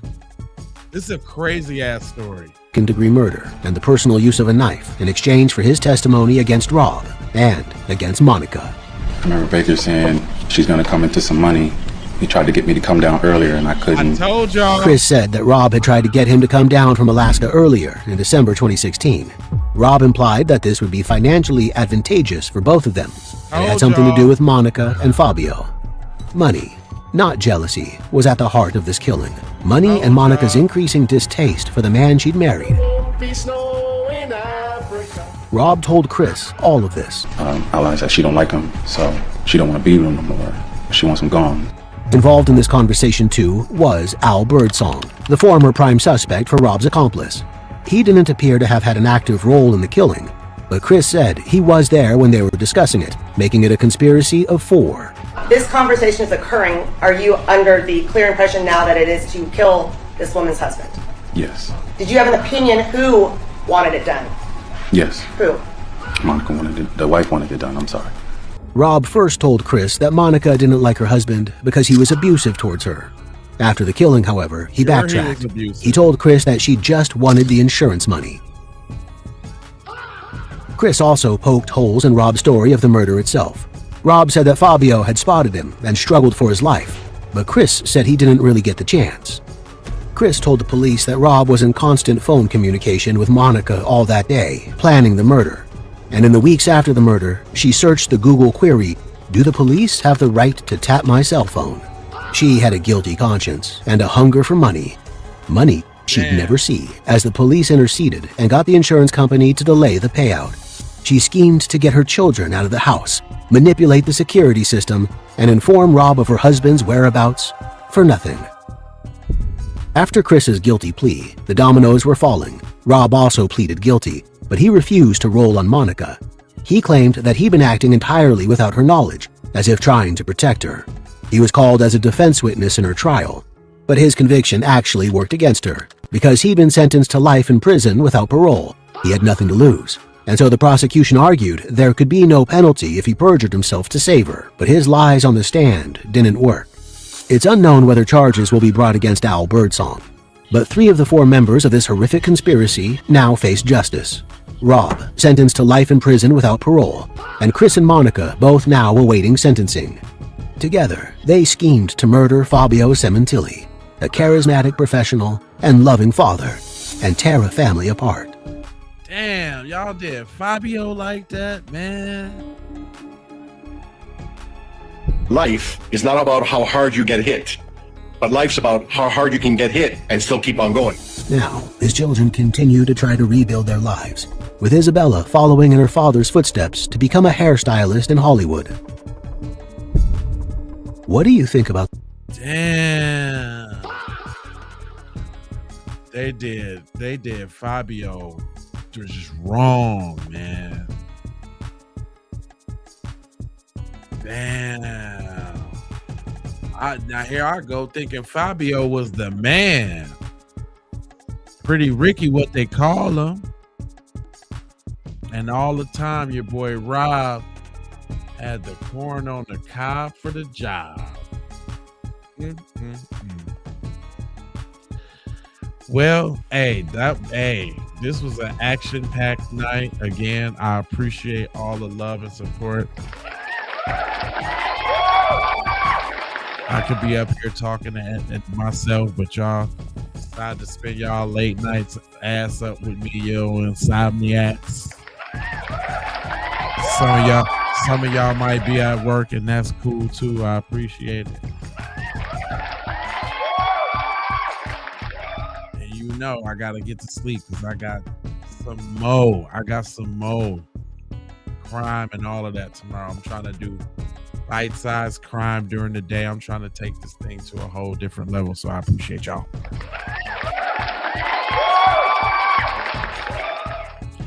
And you know my little this saying real quick. You know how I do. I ain't gonna hold you, but I'm gonna mold you, fold you, and scold you about being on code. You know I got 4 words for you. I need the new peoples to go ahead and subscribe for the vibes, like for the spike in the algorithm, share if you care about getting crime everywhere. Please do that on the platforms that we own, Jones. And just to bring it all the way home, I got love, peace, blessings, and aloha. I'm out the Doha for Shoha. You already know. You could do